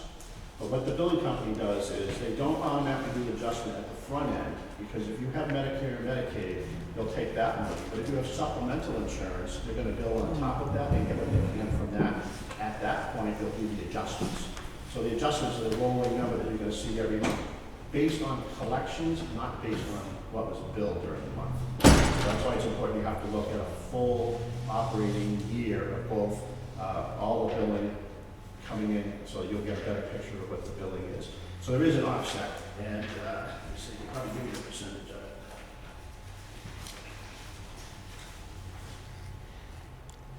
it. So for instance, in the entire year so far, the billing would have been $826,982. The credits total $119. Now this is up to today. This is billing as of roughly today. About $119,253 in credits. That's money that we have received. But there are adjustments in there, and the adjustments actually equal about $329,000, because that's the difference between the agreements with Medicaid, Medicare, and some insurance companies have caps. You take whatever you can, and that's the adjustments from what our actual billing rate is, which is 200% over Medicare. And that's a very common practice all over New England for that rate schedule. When you're all said and done, we still have about $378,000 on the books. So tonight you're going to see a couple of documents. One is how we billing and how we do our billing, which is one document, which when I had gone through the records, that's something that the board needs to approve as to what our rate structure is and how we do our billing. What you're seeing in front of you is exactly the way that billing is done today. The second document is about what do we do with these numbers that are sitting on the books. So how do we adjust these numbers? What do we do? We just can't carry them forever. It's a very common practice that anything that's been billed out and collected, anything under $500 is a typical, you're never going to see it, you just write them off. Anything over $500, depending on where it sits, as to what we do with it, and basically that's what the plan says. The other one that's very important, and we only see it once here in Littleton, and that is insurance companies have their own rules. One of the rules that some insurance companies have is they're going to send you the check directly and not send the town of Littleton the money. What's happened for some people is they'll take that check and you will never see our money. The billing company knows that. Right now there is only one account. It's $1,600 bill. That person should be given the 30 days. If you approve the plan there tonight, if not after 30 days, you don't get the money, it'll immediately get sent to collections. They receive a full check, and they've never turned it over to the town. So that's something that you have to approve with the policy should you choose to go after that money. The other one is anything over 120 days and still on this agent report that's less than $500. Currently, there's only 9 accounts, and those accounts total $1,621. Everything less than that, it's not uncommon that, like I say, it's 90 to 120 days sometimes before you get any payments from insurance companies. These numbers will fluctuate up and down. I just think it's important that everybody understands that you're never going to get 100% of what you bill. If you get 60% or higher, you're doing really well. So, and I don't think it's fair to say what the percentage is now based on not being able to bill the first 3 months and the fact that there's been a catch-up time to get the insurance companies on board to pay. So it's, even though the number is not what I think is desirable, I know it's going to increase based on my history with Coastal, the billing company. And I hate to say that the numbers will go up, but that also means that we have sicker people. So I'd like to say the numbers will go down. We don't need it, but that's not reality. Right. Well, you've also made a comment in here too in the report that the whole idea is not to make a lot of money. It's to pretty much flatline, so it supports And the itself. goal of the commission and the town at that time was to say, as long as it doesn't cost the town over that $245,000, understanding it was designed to be about a 3% increase a year. So you can expect that number to go up 3% every year for the foreseeable future. As long as that number doesn't exceed that, you're doing well. I was actually shocked because I really thought that we would not have seen the $37,000. I thought we'd see a negative number. So I think this, I actually had to go back through my numbers a couple of times to make sure I really was reading this right and adding them up right. But truly, there's $37,000 in a profit in the first operating year, which is, actually, I think is really good. And actually, it's less than a year because it's what, 9 months? I'm billing. Yeah, billing. The report actually went from the August to August date, Yeah. those 3 months. So, like I say, I was shocked that even this positive number in there. I always thought it was going to be negative. You guys have any? So, can I ask a question on how you come up with a figure on what the actual cost is to run this for a year? Sure. And I would also like to know if the overtime, again, was figured in to the cost of running this ambulance service. Because right now, to date, we're at $103,000 worth of overtime for the fire department. And I'd like to know if it's figured into this, because, you know, at $245,000 is what we're paying the other ambulance company, and that's how you come up with that figure, correct? That's the number that was given, correct? So every time that ambulance needed a tire, Golden Cross paid for it, or whoever was here. Every time there was overtime, they paid for it. Every time there was an oil change, they paid for it. This is all, is it all computed into what you're trying to tell me you made, So all the of that is- $37,000? The numbers that I got through finance, those are the correct numbers. What I can tell you is if you go and look from January of this year to December of this year, you're gonna get the true figures. Right now, these figures are validated only because I got them from Karen. But with the 90-day holdover, we're not gonna know until March, April. Well, but you're still gonna have the money that was collected or billed from, essentially December. They were able to go back, they just couldn't go back all the way to August. So, Okay. that's why I say, if you look to go back, if you look at 1 full year, even if it's November when they were able to start billing backwards towards, you're gonna have 2 more months, that will be into the mix. So when you look at a full fiscal year of revenue, you're gonna look at a full fiscal year of expenses. So right now, Karen takes the adjustments and moves the adjustments from the fire budget over to the EMS budget for the salaries and whatnot based on what was approved.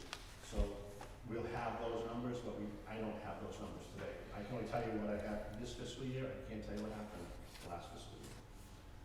Last year, the EMS was part of the general fund budget. It was not a separate budget. That did not get approved until the town voters approved it at the March town meeting. And we had factored into the EMS budget that 29% of the overtime was going to be EMS overtime.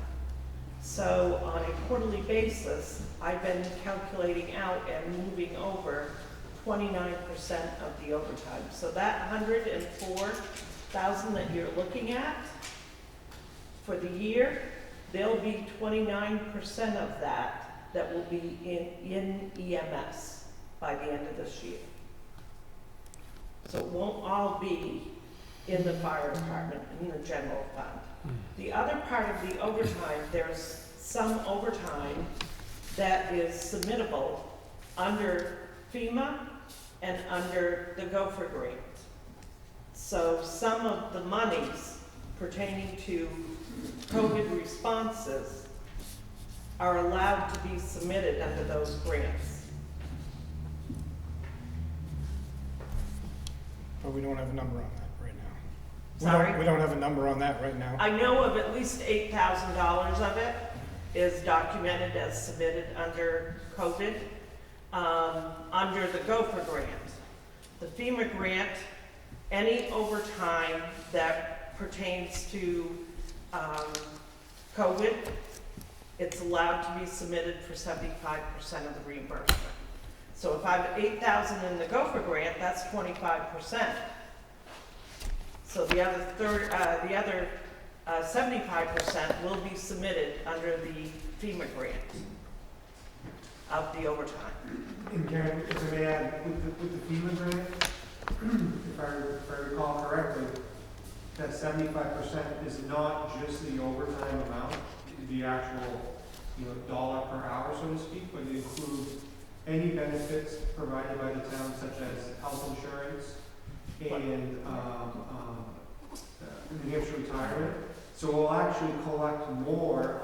Your hourly rate in the FEMA system is $50, $60, $70 an hour, so we'll be collecting 70% of that. So we'll actually be collecting a lot more than what the overtime amount, what the payout was, and we'll basically be reducing some of our health insurance costs.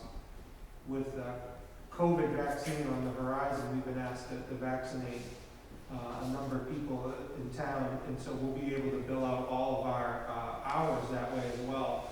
So they look at the total cost of employment, not just what's on your paycheck, but all of those other things that go into it as well. So that would be additional offset to some of the expenditures. But because it's not guaranteed and not in our pocket yet, I did not include any of that. Correct. Correct. Okay. But that's only until the COVID thing runs out, right? That's not long term. One grant actually has gotten extended to September 30th. This is the Gopher grant they call, the Gopher grant through the state. And then the FEMA grant is till the end of December 31st, 2020. So we have been tracking all of the expenses for equipment as well as for any salary-related items are highlighted separately.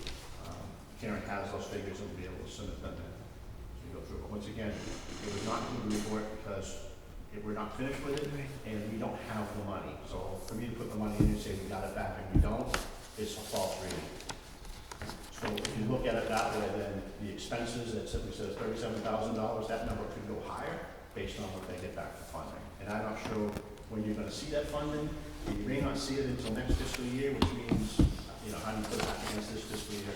That's why we've measured the money to figure that out. I've got one check so far. And that covered a lot of the welfare and some additional supply, startup supply expenditures. I have submitted to the Gopher grant a second time, have been asked several questions, needed additional documentation that I didn't need the first time. I've submitted all that, have not heard the answer back yet. Every time there's a response, it seems like it's another question. And then for the third request, I'm submitting that tomorrow. The total of the third request, because they deferred the third request from August 15th to September 15th, we're now up to $53,000 on that request. We still have about $40,000 for the rest of the month of September, and we've looked at many different things that we could do with that to try to improve prevention in any of the buildings that we have.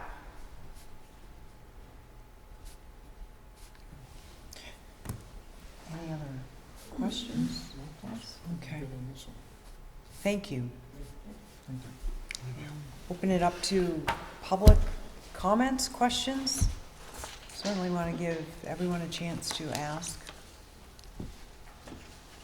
Would So you the- guys be able to review those two documents tonight and be able to? I was just going to ask you that. Do you want us to give you, I mean, I've reviewed them. Have you guys reviewed them? Yeah. Okay. It's just very important that you guys vote for the Sure. vote so that we legally can continue to do what we're doing, and there's something that we haven't done. So let's take them one at a time. The first one is the Littleton Fire Rescue Ambulance Write-Off Policy, and it's written as of September 1st, 2020. I don't have to read the whole thing. I mean, do you think we should? Everything that's in there is very common practice, it just needs to be, Okay. Just that section will be good. All right, so why don't I just read the policy part of it? The policy of Littleton Fire Rescue in the town of Littleton to collect all receivables generated by the fire department ambulance with the exception of cases where payment would create severe financial hardship. It is with this intent that the following billing policy guidelines are established. So it goes on to, through coastal medical billing, writing off that amounts that just aren't, they're not collectible, and it's the 120 days with balances of less than 500 to be written off. Do you guys have questions on that? I had one under section 1 of policies. It said, the second sentence, the finance director and fire chief shall meet on a quarterly basis to reconcile outstanding balances, confirm receivables, review uncollected receivables that the billing company recommends to be written off, and review claims and financial hardship. Is quarterly frequent enough, or should that be more of a monthly thing? I think monthly is too quick, because it takes, like you say, it takes time to sit there and audit and make sure. So if we did this now, then we would be looking, essentially, we're gonna have to go back and look at a full year to make sure that we're okay with what we're doing. So I think quarterly is probably It's a good question, though, yeah. The other important thing is we don't write it off wholeheartedly. The amount has to come to the board, but because of the HIPAA, we can't give you names, all we can give you is an amount. So you can ask questions, but once again, I can't tell you who we transported, who owes what, that's Sure. it. I looked at the reports, I get the reports from coastal billing, and there's a few names on there, people that I believe we could collect from. They may not realize that the insurance company hasn't come through, or some information is lost in order to collect the money. Some of these names are people that are very familiar and prominent within the community. So I think a look between the two of us and maybe a letter saying we think something is overlooked would be a good approach on some of those individuals. We've also been asked by the chiefs from the two other communities for the same chance for them to collect that money for us. So I think it's a reasonable thing to do. Once again, we have to just make sure we're not violating anybody's HIPAA. Sure. No, that makes sense. So do you, will make a motion? I just had a Okay. few more, just actually, I think That's just fine. one more. The second was, on a very similar basis, number 2, it said the company, to meet with the billing company at least biannually. Again, is that a common time, or should it be more frequently, like a quarterly? Yeah, we do it with them if we see things, and the captain's actually been on the phone with us kind of on a regular basis, but we formally sit down on a conference call and go through everything that's listed on the spreadsheet. Case by case, it happens, I'd say almost a weekly basis, but overall, to look at it with them, twice a year is more than enough. We get enough reports from them for us to be able to make the right decision. Gives us an opportunity to review our procedures with them as well. Are we doing everything we can to maximize the revenue stream? Everything we can to collect where we need to. They also know we're holding them accountable. It's kind of a two-way street. You know, we keep up on industry best practices and review all that stuff. Awesome, thank you. Another thing it says on the collection agency, the bottom, it says the fire chief will return the report to coastal. Just from a grammatical purposes, should we put that more to like the agency or the rather than naming a specific entity, or will this change depending I on? think it will change whenever you change building companies. Okay. Every company, they don't all have the exact same policies and procedures. And more importantly, if anything changes in the insurance world, you're probably gonna have to revisit and edit the document. Okay, thank you. Roger, did you have any questions on that? No, No. we should be good there. So let's, I'll entertain a motion to, unless you had another, do you have another question? Yeah, on financial hardship requests, I can skip over that one. It says, you know, the bottom number 2, the town manager will make the final determination on waivers or hardship requests, and you know if we should make that the Board of Selectmen versus the town manager. Yeah, actually, The only concern I have Yeah. with that is, everything that comes to the Board of Selectmen is considered a public document. So I'm not sure whether you want hardship requests to be coming out in. Well, we could we, those qualify under non-public? any motions made would have to be made in public. Okay. And I guess I would have a question with that too, David. Does the RSA treat this like a tax abatement request, No. or can it be handled? The board also individually, you have to sign confidentiality statements as well in order to receive information from us that has patient needs attached to it. Hardships are very rare. We very rarely get a hardship request. I haven't seen any here in Littleton I don't know. in the past, my past job. It was, if you get one every couple of months, and usually the billing company gets it one before we do. So one of the strategies we employ is Littleton Regional Healthcare, where the majority of our patients end up. They have a complicated algorithm and the staff to develop what's called a sliding scale fee. So they look at your income and they say, you know, the bill's $1,000, but we determine based on your annual income, you can pay 10% of that. And so we just accept that 10% because they have all the staff and the manpower to be able to determine that, and we would come to the same conclusion anyway. So it would be, you know, something outside of what these people are already on for sliding scale fees. So it really would be, it's an unusual circumstance that I haven't run across yet. More common, the building company sets up an agreement for payments and zero interest. Yeah. Like, we're not just making money, but we'd like to collect what we build up, so there is a 0% payment. Good. That's all I've got. That's all I have. Roger, do you have any? Okay. So do you want to make a motion? I'll make a motion to approve the Littleton Fire Rescue Ambulance write-off policy dated September 1st, 2020. I'll second.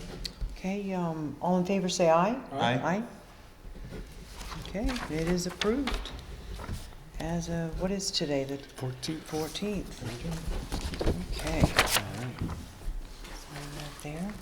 So then the second policy is the Littleton Fire Rescue service rate structure and bill collection process, again dated as of September 1st, 2020.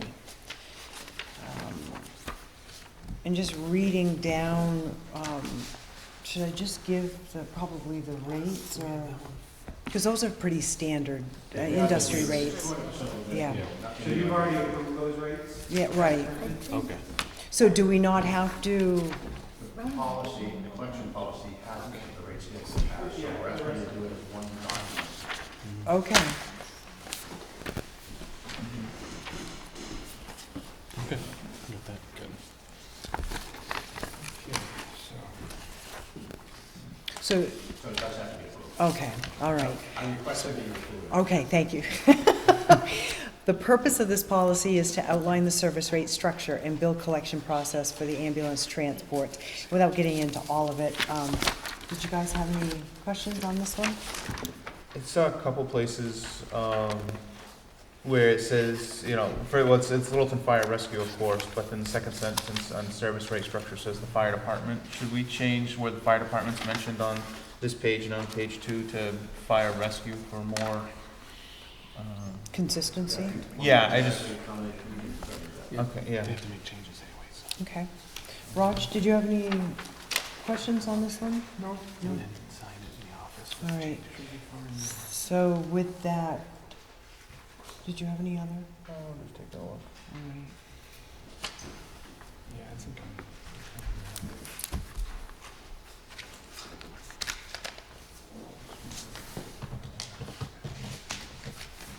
Now, is this a pretty standard billing collection process, or is it open to changes, or is this more?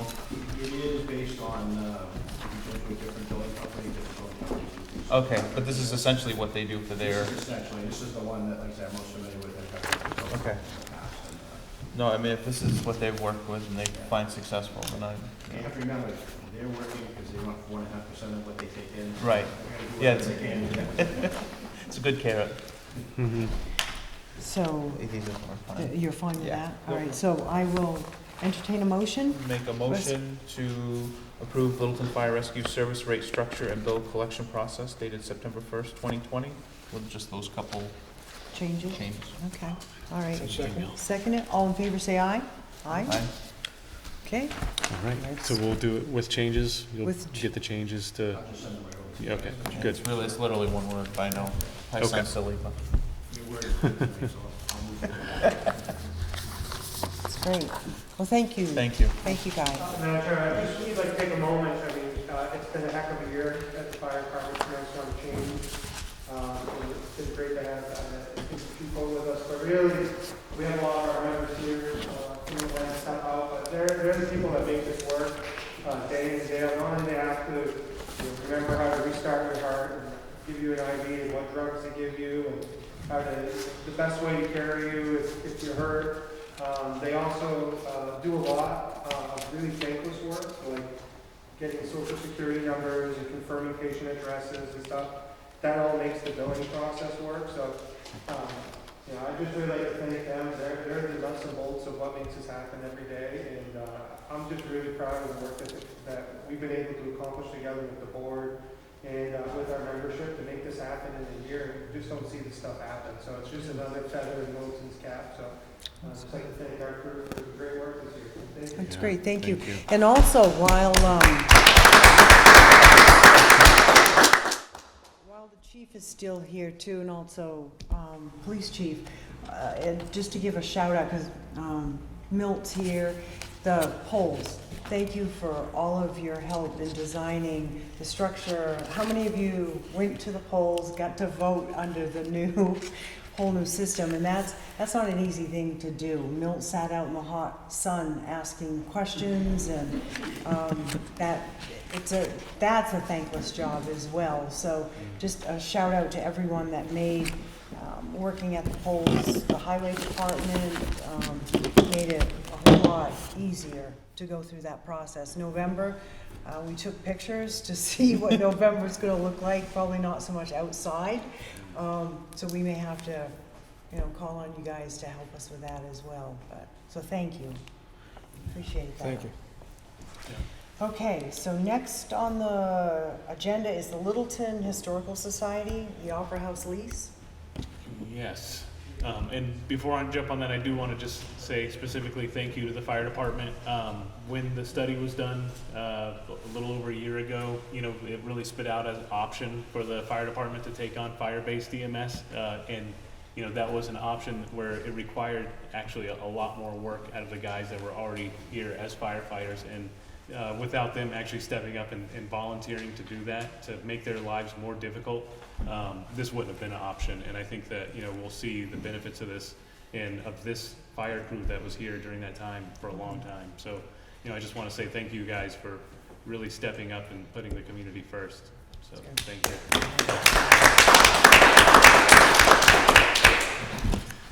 So, on more exciting things, the Opera House lease. Oh. Alan? Madam Chair, I'm Alan Clark, I'm Fire Chief from Sugar Hill. I also serve on Littleton EMS Commission. I was late today because we had a nasty accident on 93 in Franconia. But I attend most all medical calls in Sugar Hill, and my selectman wanted me to make certain that I tell the people of Littleton and the board in particular, quality of service is outstanding. We have not had any complaints. Everybody just praises the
Great.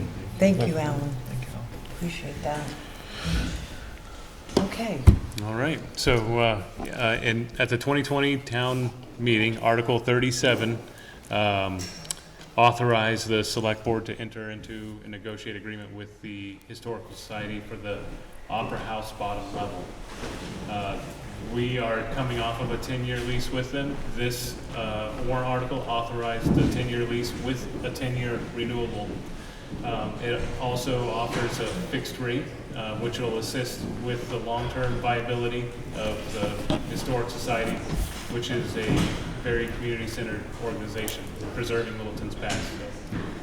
The lease has now been vetted through legal, and it's also been through a liability review, and it's ready for the select board to approve or deny. But Questions on that? No, I think they're doing a good job and everything's, people are really liking, I mean, COVID shut it down, but the programs that they're doing online and stuff, people are really interested in the history of Littleton and what's going on. And even though the facility itself is shut down, the Historic Society itself is still really active. Yes. And they partner with the town, right now they're partnering, looking at the Dells Dam, for example. Yeah. Yeah. And its historic properties to the community, and what's her name, Mrs. No Yes? She always has a feather in her hat. And I know she's working on a special project too right now that we'll probably see. Joanna, yeah. So, Yeah. yeah. But So you're looking for a motion to approve? I'd make a motion to approve the lease to the No second, Historical Society. no second it. Second, all in favor, say aye. Aye? Thank you. all right, we'll have that in your boxes. All right, sounds good.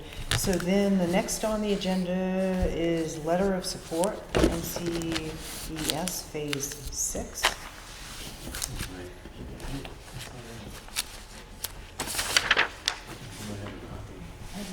You didn't get a copy? Okay, so we didn't get a copy of it. This is the lease, but it is a timely request, so, what's happening right now is the permit, extension for, NCES Phase, 6 is an extension of the Casella Waste Management operation at their facility in Bethlehem. It allows them to have a brief period of extension, which would allow all the surrounding communities to begin to plan. There's quite a bit for Littleton to gain by this, and a lot for it to lose financially and operationally. We would have to look at the potential of altering the way that we ship our solid waste immediately, and it would impact next year's budget. We're not entirely sure how much, but it's well over $100,000 a year. Substantial, yeah. Yeah, and so, it's not necessarily saying that you support indefinite operation of Bethlehem, or that, you're in support of Casella in some other way, but it really is to maintain at least the status quo for long enough for us and the communities to continue. So, if the board would entertain authorizing me to send a letter in support of that, and I could also have that for you to sign as well in the town office. And you did a motion? Yeah. Yeah, I make a motion that you Support. draft it and we sign it. All right. I'll second that. Yeah, I'll Thank third you. it. All in favor, say aye. Aye. Thank you. Then Yes. the next is the Mill Street pedestrian, parking improvement review. Okay, so this was, I believe, I don't remember if it was tabled or we just approved it to take a look and see how it would go for the rest of the season. And then looking at some of this actually becoming more permanent, a more permanent solution as we move forward with the Transportation Alternative Program pedestrian project. I don't know if the board had any ideas as far as amending the current plan. We plan to have what's there now down until Columbus Day, really. We're gonna have to pull everything up for the snow season, any of the temporary curbing or speed bumps. I reached out to, whoops, were you going to say No, go something, ahead, Roger? go ahead. I reached out to a few down there, and I think some of the feedback that I got, that overall, very happy with the plan. I mean, pedestrians still kind of walk wherever they want to walk, but not as bad, but one of them suggested that the meters might be an overkill. Still leave the 15-minute parking, but maybe the meters are just, I don't know, and I would love to hear, the chief's take on that as well. Is it deterring people just parking there for a long time, or do people honor the 15 minutes? I don't know if I've yet walked by and seen any money in the meters, so I was gonna ask you, Paul, you said you could separate out those meters somehow and tell me if there's any money in them? There's money in meters. Well, They're not, look, meters aren't really designed as revenue makers. They're designed as a regulatory item to help regulate different spots. Right. Yes, you do get money from them. The- I think when we looked at the numbers on those, they don't make a lot of money. right. But they do help. I mean, I think if you didn't have the meters in conjunction with the signage, it would be worse than it currently is. It'd be all-day parking in them Yeah, sections, but, Yeah, I mean, I think Can't that, tell you that, yeah, and it absolutely would be all day parking. yeah, I think that was the original purpose of putting the meters down there, was not revenue Just to generation, keep but to things rolling. encourage turnover. yeah. Yeah. I will tell you this, that chalking tires is problematic in New Hampshire. I think there was a court case that Yeah. said that it's an issue.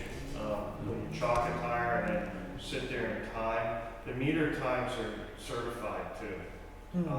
So, it helps as far as determining how long somebody's been there, or if they paid. If they haven't paid, then obviously they're in violation, but they're programmed. And Roger, there was a snafu on when they put the meters in that location.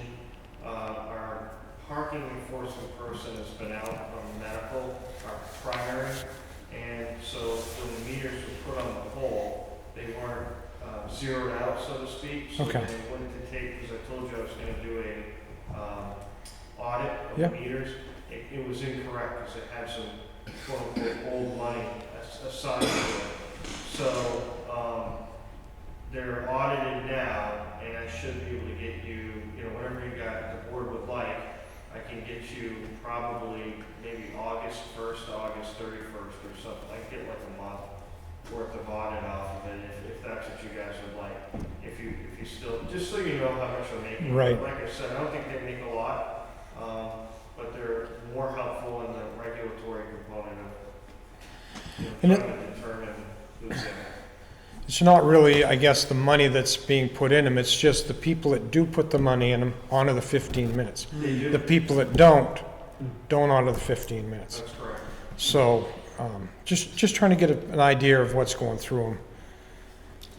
Will those have to come down for winter because of snow plowing? I don't think they do. I'd have to check you. They're up on the side, they should. That parking will remain there during the winter.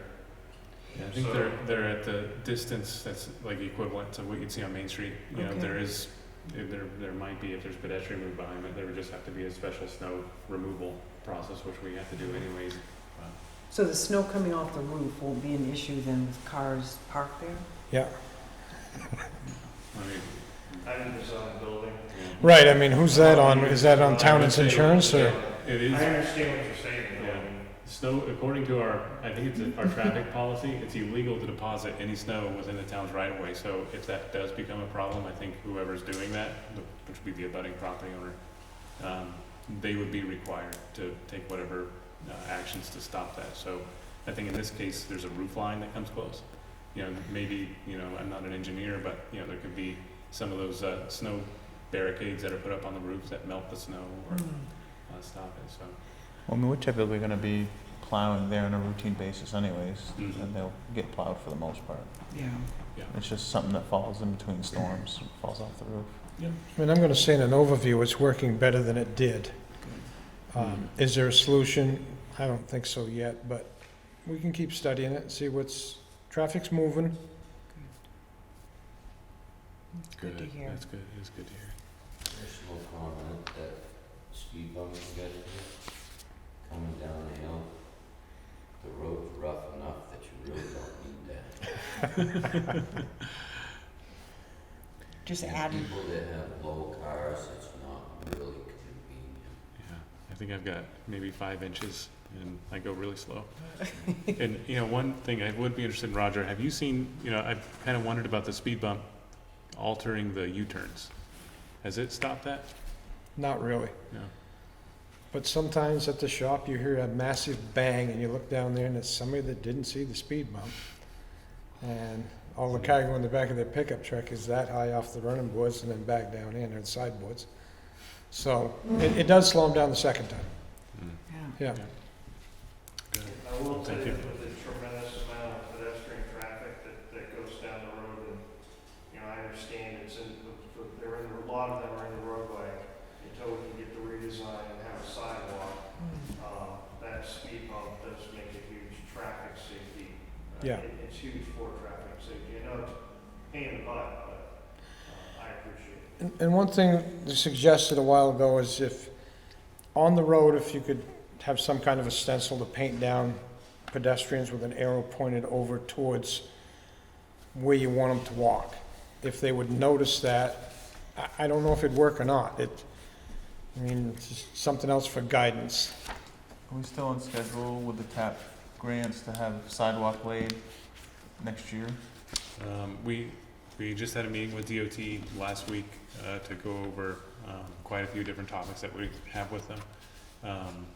That's going to be a little bit based on the DOT funding allocation, and we're working closely with them right now to make sure that we're there with engineering. There was a engineering amendment that we needed to do for the Cottage Street portion of it, and I think we're close. I think we're in negotiation with that right now with CMA, the engineers. So I would hope so. And that's for next summer, yeah. Yeah. We still have the foliage season to go through, so it was just a recommendation to put something to try to keep people over. Mm-hmm. Now, Yeah. with the sidewalks, I assume they'll all be flat. Obviously, like the road obviously just goes right downhill, but for ADA purposes, I'm assuming they're gonna be at a level. Yeah. Right, so hopefully that deters people from walking in the road, a nice flat Yeah. level.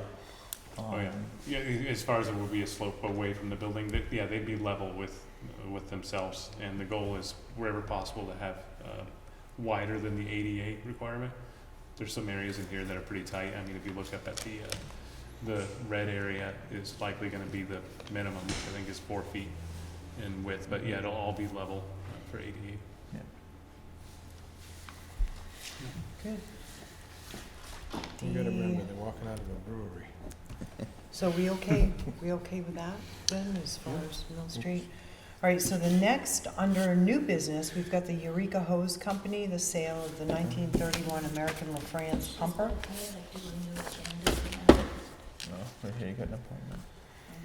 Oh, yeah. Do we have some Oh, I notes? didn't even see that. It was a new one. Is that? Oh, okay. okay, Yep. thank you. Yep, I have that one. So, under new business, the appointment of the treasurer, Janet Costa. So, what's created the need for this is we've been recruiting for an accounts payable, accounts receivable clerk. Susan McQueenie retired after how many years? 19 years. We went through a process, had to restart the process, and then towards the end, found a candidate that was really qualified from Littleton, but she's our town treasurer, Pam Mason. So we've now offered her the position, and I apologize still to Eric. I'm sorry, we stole her from Eric. It's okay. Yeah, She'll do a great job. yeah, she's already doing a great job, and we're glad to have her, but it's created a vacancy in the treasurer position, so. Janet, I believe, is the deputy tax treasurer. Yeah, correct? and so we've spoken with her, and she's open to taking the position. And that position will be on the town, open at town meeting, right, for election? That's correct. Right, so this is just a temporary fill from now till town March. meeting. That's right. Good. Yeah. And you don't need anything else from us other than just, I think or do we have to you vote? have to appoint. Yeah, Is that to correct? appoint. You have to I'll appoint. make a motion that we appoint Janet Costa as treasurer. Okay, I'll second. okay, all in favor, say aye. Aye. Aye, super. Worked with Jane before, Awesome. she's real good. You'll notify. Okay. All right. So next, under new business, is the Eureka Hose Company sale, 1931 American LaFrance pumper for the sum of $1. Evidently, back in 2004, this was decided upon by the selectmen, but we never followed through. I say we, it's the board. Board never followed through, so did you? I never found where we ever received the dollar, and there was never any bill of sale done to transfer it over. So at this point, there was no proof that it ever officially took place, other than the vote that they were gonna do this. Got the dollar. I'll donate the $1. I'll give $2. Here, I'll trade you. Are you saying it's up for sale for $1? It's, Yeah. the select board already voted in 2004 to Yeah. authorize the transaction, but it just never officially done. took place. The paper didn't get signed and the dollar didn't get exchanged. Eureka Hose Company. Yeah. It's a group of, So they defaulted then? I mean, how long is Well, it? I just don't think it was ever complete. But they- they haven't done it, they haven't done it. You we never started. gave them a time frame. In most of our, most of our sales of property, Yeah. we give a certain amount of days. This one did not. This was a unique situation. Eureka Hose Company is a group made up of our firefighters and our call company firefighters, or part-time firefighters. It's a group where they try to promote the fire department, promote training of individuals, a nonprofit group. And they use this in some of their parades. Did they register it? They have not, because they never got the So bill of how did they sale. run the parade? They haven't been able to. 5 years ago, 6 Yeah. years ago, it's been 5 years since it's been run. Yeah. Yeah, and It is currently stored at Elevate Church, I believe. that's right. Yeah. And Roger, I think you know the history of this too. Like, they did some significant investment into it. Motor's been done, the 2 new front tires. There's a problem with the brakes that need to be addressed on it to get it back on the road. And, you know, it hasn't been started in that new motor in it for 5 years, and there's not a lot of people in town that actually know how to run the thing. And while there's still some people that are going, it's time to get that thing fired up. And most of the taxpayers that I talked to would like to see it back out in parades. It's Littleton's original engine. I don't know if, I don't know what the status of the Eureka Hose Company is with the fire department now. There was a lot of tension at one time. So I don't know what's going on there and which way to really, you know, vote on this or whatever. I don't even know if there's a vote to be gone, but the emotions are, is this the right thing to do? Well, it was voted on back in 1994. I had found.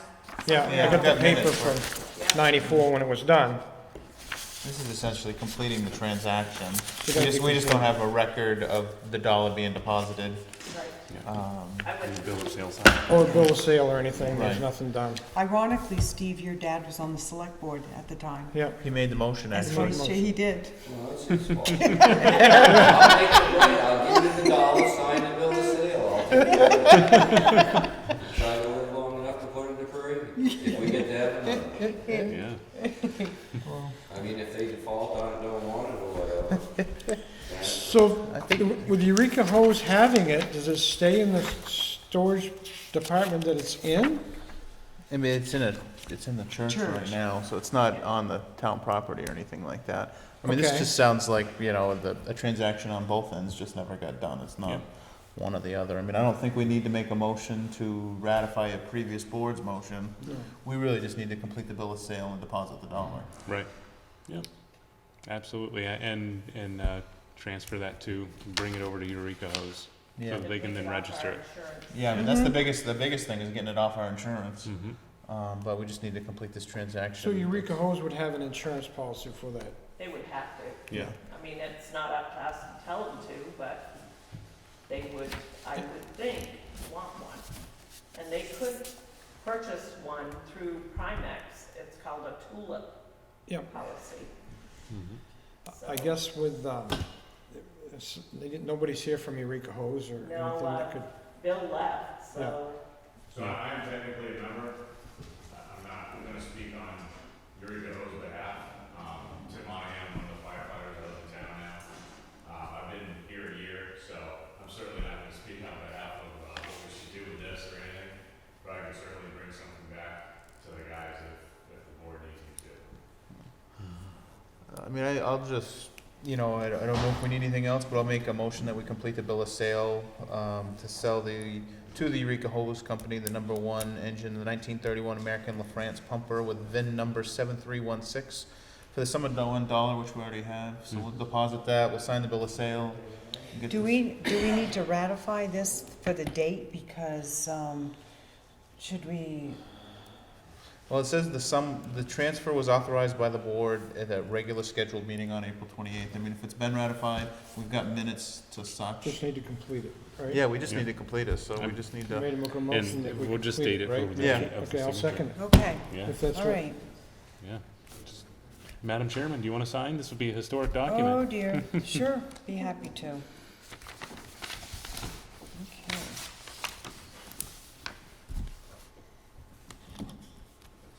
Thank you. My wife would have been some surprise. Steve, I know where there's a fire truck for sale right now. You get a good deal on, in Rygate, Vermont, yeah. Sleep in the week. It's sitting over where So, Alley's Market what was used the to be on serial number 302. that truck? it's a 4-digit, it's 7316. Okay. Serial number so 7316. Thank you Yeah. for the dollar. Yeah, no problem. Now I can say I bought a fire truck. Yeah, you did, you bought a fire truck. That's awesome. Yeah. So the next on the agenda is the River District Redevelopment Commission appointment. Meg Brown has submitted a request. Meg has a business at the tannery. She's got a lot of great energy and very, very successful in what she does. And so, do we want to, well, first of all, any questions? I assume we still have, we have openings on the River District Commission? I don't know the number. There might be two. Two. Yeah. Okay. I mean, I thought there were, I just wanted to confirm, Mhm. before we. No, I'll make a motion to appoint, Meg Brown to the River District Commission. Okay, And I'll second it. okay, all in favor, say aye. Aye? Good, thank you. And you'll contact her or Mhm. Seal? You Yep, want to let her yep, know? we'll let her know. All right, thank you. And then the last thing under new business is to accept a donation to the Conservation Commission of $100. That's a no-brainer. I said, do we know what it's about? Not that I'm really gonna turn down $100, but Yeah, do we know what it's about at all, or No. just a random donation? Yeah, Random just a donation. check in the amount of Oh. 100, and I don't even know who the donor is. Well, yeah, I'll make a motion to, accept the donation of $100 to the Conservation Commission. I'll Great. second. Okay, all in favor, say aye. Aye? Aye, super. Now, under other business, we've got public comments. Do you have citizen concern or what? Well, that is Yes, public. no. Right? He's saying citizen concern. Yeah, That's same what this thing, is. public Yeah. comment. Oh, Yeah. right. You forgot or what? No, it's under public comments, Rudy, if you want to share. That's what we do, Yeah, right. citizens. Yeah. Just come to my attention to people in Littleton that you got to open for a budget committee. I requested to be appointed on a budget committee. You got two opens. You don't have to give me the answer right now, but it would be really appreciated, if I was another, I'll reply. I might think. And also, I would like to comment, about the beautiful speech that Jody Palmer did. Mm. It could be That was really nice. a little bit far away. Do you guys start to realize, maybe knows, because I personally, I never talk behind nobody's back. I'm Italiano, I speak in front. He knows everything that going on in town about Dorset. Do I like that guy? 100%. 100%. You know that. Do he do something, you know, that it's against what people believe in town? About 50%, okay? But the point is this, the town is in distress. You guys don't realize that. Every morning that I take a walk in town, in Main Street, it's all what they talk about is the selectman, the town manager. I don't know why, but then everything comes up. Because, you know, it's like, I talked with Andrew about, you know, what's going on right now in town, why he hired 2 firemen without asking the population. Do you know that the firemen, they get paid with the tax money? You guys know that, right? Before he hired these 2 people, these 2 firemen, and also some other stuff inside, but we were talking about the two firemen that you hire, all right? You know how much it costs the taxpayer? This is money that comes from us. Why the citizens in a little town, they don't have to be involved in everything that you guys do? That's why, you know, my words always said, maybe it's all racist, you know, you guys are racist, you guys, you know, like this, you know, like that. And unfortunately, you know, sometimes I do things that I'm not supposed to do it, but it comes with the territory. But you guys, it's right now, the town doesn't run the way it's supposed to be run. And you know who's gonna pay the consequences? Mr. Dorset. He's gonna pay the consequences. He knows that. And I feel so bad about it because, you know, he's a nice guy. You guys don't pay the consequences either. Because if somebody comes and tells you guys to resign, you guys don't even listen. It goes from 1 year to the other year. But he's going to pay the consequence. If he doesn't watch out, unfortunately, you know, he's an intelligent guy. He can find a million jobs. But just to say, the town right now is in distress. Believe me when Rudy says something, because I go around and I talk with everybody. And everybody's got something to say. It is happening because you guys are not transparent with everything that's going on in town. Everything that you guys do, it's under the table. And that's not good. But anyway, that's what I have to say. Thank you. Thank you, Rudy. Should I press on it all, or- No, I wouldn't do Alright. that. So I guess that concludes. Unless there's any other public comment. Public comments? Actually, I would have a comment. I have given Chad this already, but this is the default 2020 budget that was given to the budget committee the other day. Thank you. Thank you, appreciate that. And I under the manager's report, I didn't read the, there's a lot of project updates. I don't know for timeliness, do you want me to go through them, or would you rather I could submit them to the press and see if they No, get let's them out to you all? highlight them. You wanna highlight? Yeah. Okay. All right. So a few project updates. The wastewater treatment plant asset management program. So the project kicked off in early July, and a level of service meeting was held with the Department of Environmental Services in attendance. In the project, let's see, with DES in attendance, I'm sorry, in mid-August. Our consultant Dufresne Group has been collecting field data and recording drawings of the treatment plant. Work will continue, the study through the end of the year. The town was notified by the EPA in mid-June that they are updating the NPDES permit. That's our discharge permit for the treatment plant. The revised permit includes new higher levels of constituents and compliance, along with tighter limits for currently tracked constituents. constituents, meaning anything that's tracked, like the copper, pH, whatever else that we're regulated on, what we release into the stream, into the river. The revised permit will begin to be evaluated within the asset management plan, and then we'll have a full evaluation in the next stage of completing preliminary engineering study.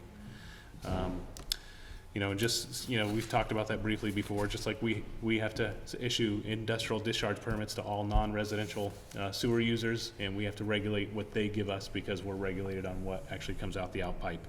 And so DES has now made our requirements stricter. So we may actually, in looking at that, we will have to make plant improvements. This is gonna help us plan for that. We may, in the future, also have to look at our IDPs that we have to businesses and restrict them greater. The Broomstick Hill Road Project. So this was a partially funded by FEMA disaster relief funds, and covers a 3.3 mile stretch of the road that include a full ditching and additional 3,200 cubic yards of gravel. The project was completed by the highway crew in mid-July, ahead of the FEMA grant funding deadline of early August. Road improvements and repairs. The project, this is a project budget of $500,000 that has been designed, bid out, and ready to start construction in early September. Based on the budget, 3 streets were selected for paving improvements: South Street, Far Hill Road, and Partridge Lake Road. 3 contractors submitted bids: Central Asphalt Paving at $287,412, GMI Asphalt at $331,833, and Pike Industries at $358,243. All 3 bids were competitive and reflected current NHDOT asphalt pricing that is currently back to 2018 levels. Additional roadway sections were priced and include paving improvements. Added road sections included parts of Slate Ledge Road, Grand View Road, and Mans Hill Road. A total of 6.5 miles will be paved, and work has begun on September 8th with South Street. The crew has been out raising manhole covers and any other infrastructure that we have to. They have completed that on South Street. Oh, is Did a that now? great job. Good, Yeah. excellent. Dell's Dam engineering work. This is one that I know Roger's been involved with a little bit directly, just because of some of the letters we've gotten from DES over the past decade or more, saying that it's been deficient. So the project is funded by a $20,000 warrant article that was approved this year. The Conservation Commission, Selectman Roger Emerson, have been actively involved with the longstanding NHDES letter of deficiency status. This issue was discovered with town staff at the Conservation Commission on July 20th. NHDES conducted their biannual inspection on August 20th and was attended by Conservation Commissioners, Selectman Roger Emerson, and town staff. Town staff was really Doug Damko, has also engaged the engineering firm of Dubois and King, who had done previous work on the dam. The goal is to evaluate all the options on resolving deficiency status and developing estimated costs. Once this is complete, a community meeting, I have live or virtual, but we're doing everything live. Maybe we could do both. Will be held to present this information and seek the community feedback. And just to update on that, there's some disagreement about what should happen to Dell's Dam. Some are in favor of removing it completely and having it go back to a brook. Others are in favor of repairing it or replacing it and restoring the Dell's reservoir back to a greater depth and having it, reactivated as a historic fishing spot for the youth. The Opera House rigging, sound and lighting. So this has been going on for 3-4 years. It started off, I think, as just a rigging project, and from there we moved into the lighting and sound. So this project is funded by a combination of warrant articles along with grants from the Neil and Lewis Tillotson Fund, Eversource, and the USDA. Town staff has prepared and advertised a request for proposal in the first half of the year. Town reviewed proposals from 5 theater professionals that covered any one or all of the 3 systems. So we allowed in the bid package for companies to bid on just one piece. They could bid on the whole package or a la carte. So Dark Star Lighting and Production was selected based on qualifications and their complete proposal covering all 3 systems. Contract negotiations are done, and we have the project within budget. So work is beginning probably this week or next, and will be completed by the end of the year. So that'll open up the Opera House, hopefully, after we're a little bit past COVID here. We can have some real events here. Parking lot improvements, that really is taking a back burner for the most part. Besides the Riverfront Commons project, that one we're full speed ahead on, but we have some funding that's been allocated from town meetings, but it's a lot broader of a project than we can just really jump into right now with so much else going on. Will we be able to encumber those funds if we don't spend the money by December, or is? If you have a contract going on, or it's no more than 2 years, unless we had a non-lapsing, and I'll have to look at the warrant. Okay, I couldn't remember if that was non-lapsing. I try to put that in if it's a project that's gonna carry on. So I can look at that, and if we can encumber it, great. If not, we have a warrant article to pull it back on. And, some of the like complexities of doing the parking lots is the parking lots are listed in the parking study that was completed, it was a year or two ago. And one of the things that we're looking at is the ability to more effectively manage snow. Also for security purposes, there's drug deals and other types of things that happen in the dark parking lots. So with the parking lot system, we're looking at labeling each of the parking lots and creating a notification process for the people who park there overnight, and also an application and permit process for the people who park there overnight, so that we can have a mass notification to say everybody, say in parking lot B, park in parking lot C tonight, and we can do snow removal and that sort of thing. And then also we're looking at a structure of, is there a fee involved with that? And that would help offset a lot of or some of the costs associated with designing, building, and maintaining parking lots. And also I think what we talked about before, like with the parking lots, there's pedestrian movement, lighting, traffic movement, and parking locations that all have to be designed out and engineered so that we're not making something worse where we have greater liability than we do now. So West Drew Street retaining wall. So the project was funded $10,000 to replace a failing stone wall that holds up the road base on one side. Materials have been ordered, consisting of large concrete blocks with decorative pattern, similar to what we have on Church Street. Contractor right now is being sought, and I think we were supposed to have some quotes by this week. One problem we're having is a lot of contractors are extremely busy, and so getting somebody to commit to some of these smaller projects has been difficult. Sub-Area 5's sewer and storm improvements. So this one has been a multi-year project, and it reached its final completion in October of 2019 and is near to completing the 1-year warranty period. Warrant repairs for various items have been completed by the contractor on Union Street, Pine Street, Chiswick Street, and Cross Street. So we're glad we had the warranty provisions in because there has been some project failures.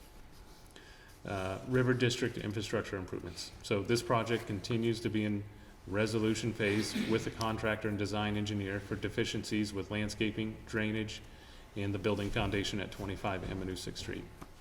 So we hope to be a little further along with that, and I'll have some updates for you guys later on that. Industrial Park Expansion Phase 4A Access Road LIDC project coordination with Public Works. So the road extension project by LIDC was designed by Horizon Engineering and put out to bid mid-year. Coordination with Transfer Station and Public Works has been ongoing to minimize impacts on the area used for glass processing and brush burning. The construction kickoff meeting was held in mid-August with the selected contractor, Calder Construction, and construction began in late August. It will be completed by the end of September. The road extension will provide access through a 60-foot right-of-way to the 41.96 acre parcel that the town sold to LIDC. And we are looking at altering our transfer station operations so that we don't have to re-permit the burn permit. In order to move it, from what I understand, you have to go through a new permit process. And so for some time, Brian and I have been talking about taking the brush and switching to a composting project where the town would either purchase or rent several times a year a drum chipper It's like what loggers would use for stumps, like a stump grinder type thing. And that would allow us to create a massive chip pile that could be used for the public or turned into compost. So, public works equipment and vehicle lease. So the lease purchase was funded by a warrant article up to $515,000. Requests for proposals were completed for 2 10-wheeler dump trucks and a backhoe. The dump trucks were selected are 2021 Internationals model HV 613 and are outfitted with snow plowing. The price of each was $196,547, which includes a 7-year extended engine warranty. The backhoe selected is a 2020 Caterpillar 420 XE, and the price with trade-in and again a 7-year full warranty was $100,900. So the total price for all three was $493,994, and lease purchase financing, thanks to Karen, 1.5%. So got a good deal. It's a damn good rate. Yeah, it is. Okay. So that's what I have for now. And that was a little under budget on that? Yep. Yeah. So that'll go back to the unreserved fund balance, and when we get to tax rate setting time. Actually, there wasn't any money paid out Yeah. for this year. We budgeted some payments come out in 2021, so there was nothing budgeted or no Right. effect on the tax Yeah. rate On the debt. for this year. Yeah. Yeah. Good. Good. Awesome, thank you. Yeah, thank you. So we will, Question, comment? sure. In the industrial park, going up to Burndy, I mowed the substation for Burndy, just above Scott's place.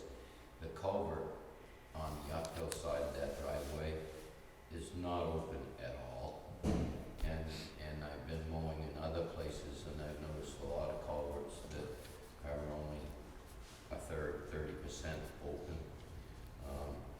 And I've noticed on the sides that quite a few roads that they haven't done any sloping, and, right off the asphalt, it's that much down into where the water's going now.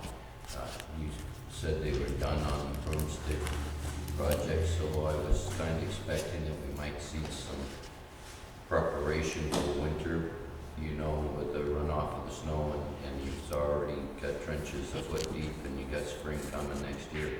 Are the crews gonna get out and do some inspection and some cleaning? I mean, it's not just one or two. I mean, pretty much everywhere I go, the culverts are ready to be serviced. And the metal culvert, leaving that stuff in there is detrimental to the lifespan of the culvert. So I was just wondering if they're gonna be free to get out and start working on some of this preventative stuff. They're looking at torrential rains and snow, and it's covered up, and then in the spring it's got some serious asphalt going away. Absolutely, yeah. And I know that they're in process right now with their end of season set up for winter, and that's a part of it. So, There's any painting or any, I heard the plows weren't painted up yet, the bodies, nothing's been done for any of the stuff before they get put back onto the trucks. Yeah, right now we're down mechanic. Mechanic left. We're in the process of recruiting. We've changed the job description and the method, so we're looking at moving more towards something that will likely be a greater efficiency. Roger actually brought up the idea, and we looked at it. Littleton is like it really is a small city that with its services, and we're really a small town too, so we're in a transition period where everything needs to be looked at, and so. Well, I'm just, as self-employed, I have my truck. If I don't take care of my truck, it don't work. Well, if the truck driver has his truck assigned to his truck and doesn't take care of his truck, when his truck doesn't run, you send him home. He didn't take care of his truck, he's got nothing to run. Why isn't there some kind of responsibility to the driver, operator, to his taking care of his own damn truck? Not wait for a mechanic to come. I mean, they got a number of vehicles down there. and one mechanic. The poor guy, they no wonder nobody wants the job. He's looking at a lot of things to fix when he shows up, if you get somebody. Is that part of the union thing, that they don't have to run a scraper or a wire brush and run a paintbrush? Is that a problem? I'm just asking. I don't think that's I'm not pointing any fingers, I'm just asking the question. No, I don't think that's anything restricted in the union contract. I think it's really just about, allocation of Leadership. resources. And really, if you look at the equipment that's there and the condition it's in is really reflective of past practices. And what we're doing right now is starting off with a new process and with a new direction. And with all of our new equipment too, we're going to be looking at long range. Is there anybody on the town crew able to run that excavator that we have? I'm not familiar with each individual staff, but I would say those questions would be best brought to Doug Damko, our Public Works Director. I noticed it sat outside quite a lot, I didn't know if they were using it. We do have employees who are certified or recognized as heavy equipment or light equipment operators. So, yeah, there's people who run it. I was just wondering, like I say, I'm out mowing and I'm seeing a lot of things that right there on the edge that I don't know who's supposed to report back, or it's, the foreman or job to go and ride the roads and come back and say, hey, what? I know sometimes they go up and put up the stakes for the culverts and they don't mark all the culverts. I don't know if they even know where they are. That their friend, that they're, when the town used to mow the roadside, somebody went along the road and saw these things. Now they're not mowing the roadside this year, so the actual one-on-one looking at, what needs to be looked at on the roads is something's missing link there. Yeah, I think unfortunately during previous years, the roadside mowing took a back seat during budget processes. It was usually somewhere where they've decided to put it off. But it's one of those things that if you put it off for 3-4 years, pretty soon you're gonna have to get a chainsaw instead of a mower. That's the other thing, and the guys that are doing the cutting for the water and light, they've done an excellent job of opening up one side of the road, but I watched them on a number of occasions where they were doing that side, but they had to cut off a branch off a tree on the other side of the road because it was almost to the wire across. On the opposite side of the road. When you got branches that are 50 feet wide coming across the road, it's time to think about cutting that back so the sun can get in to help dry out the road. Some of these roads are breaking down because they're just in the tunnel where the sun can't get out to dry them out in a moist area. And, the life of the road doesn't hold up, and I know it's a lot of money and whatnot, but you could spend a little money doing the other side of the limbs on the other side of the road so that the asphalt will last longer, and the asphalt's a big piece of money when you can only do 6 miles a year because it's a big number.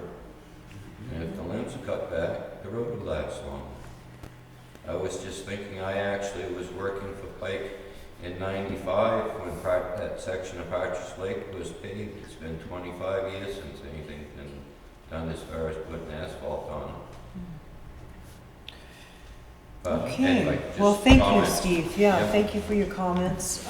And I guess now we are going to be going into non-public based on RSA 91-A:3 2C. I'll make that motion, Chad Stearns. Okay, I'll second it, Roger Emerson. okay, and I'll agree, Carrie Gendro. Thank you very much. Thank you. Fine job you Thank you. did. See you later. All right.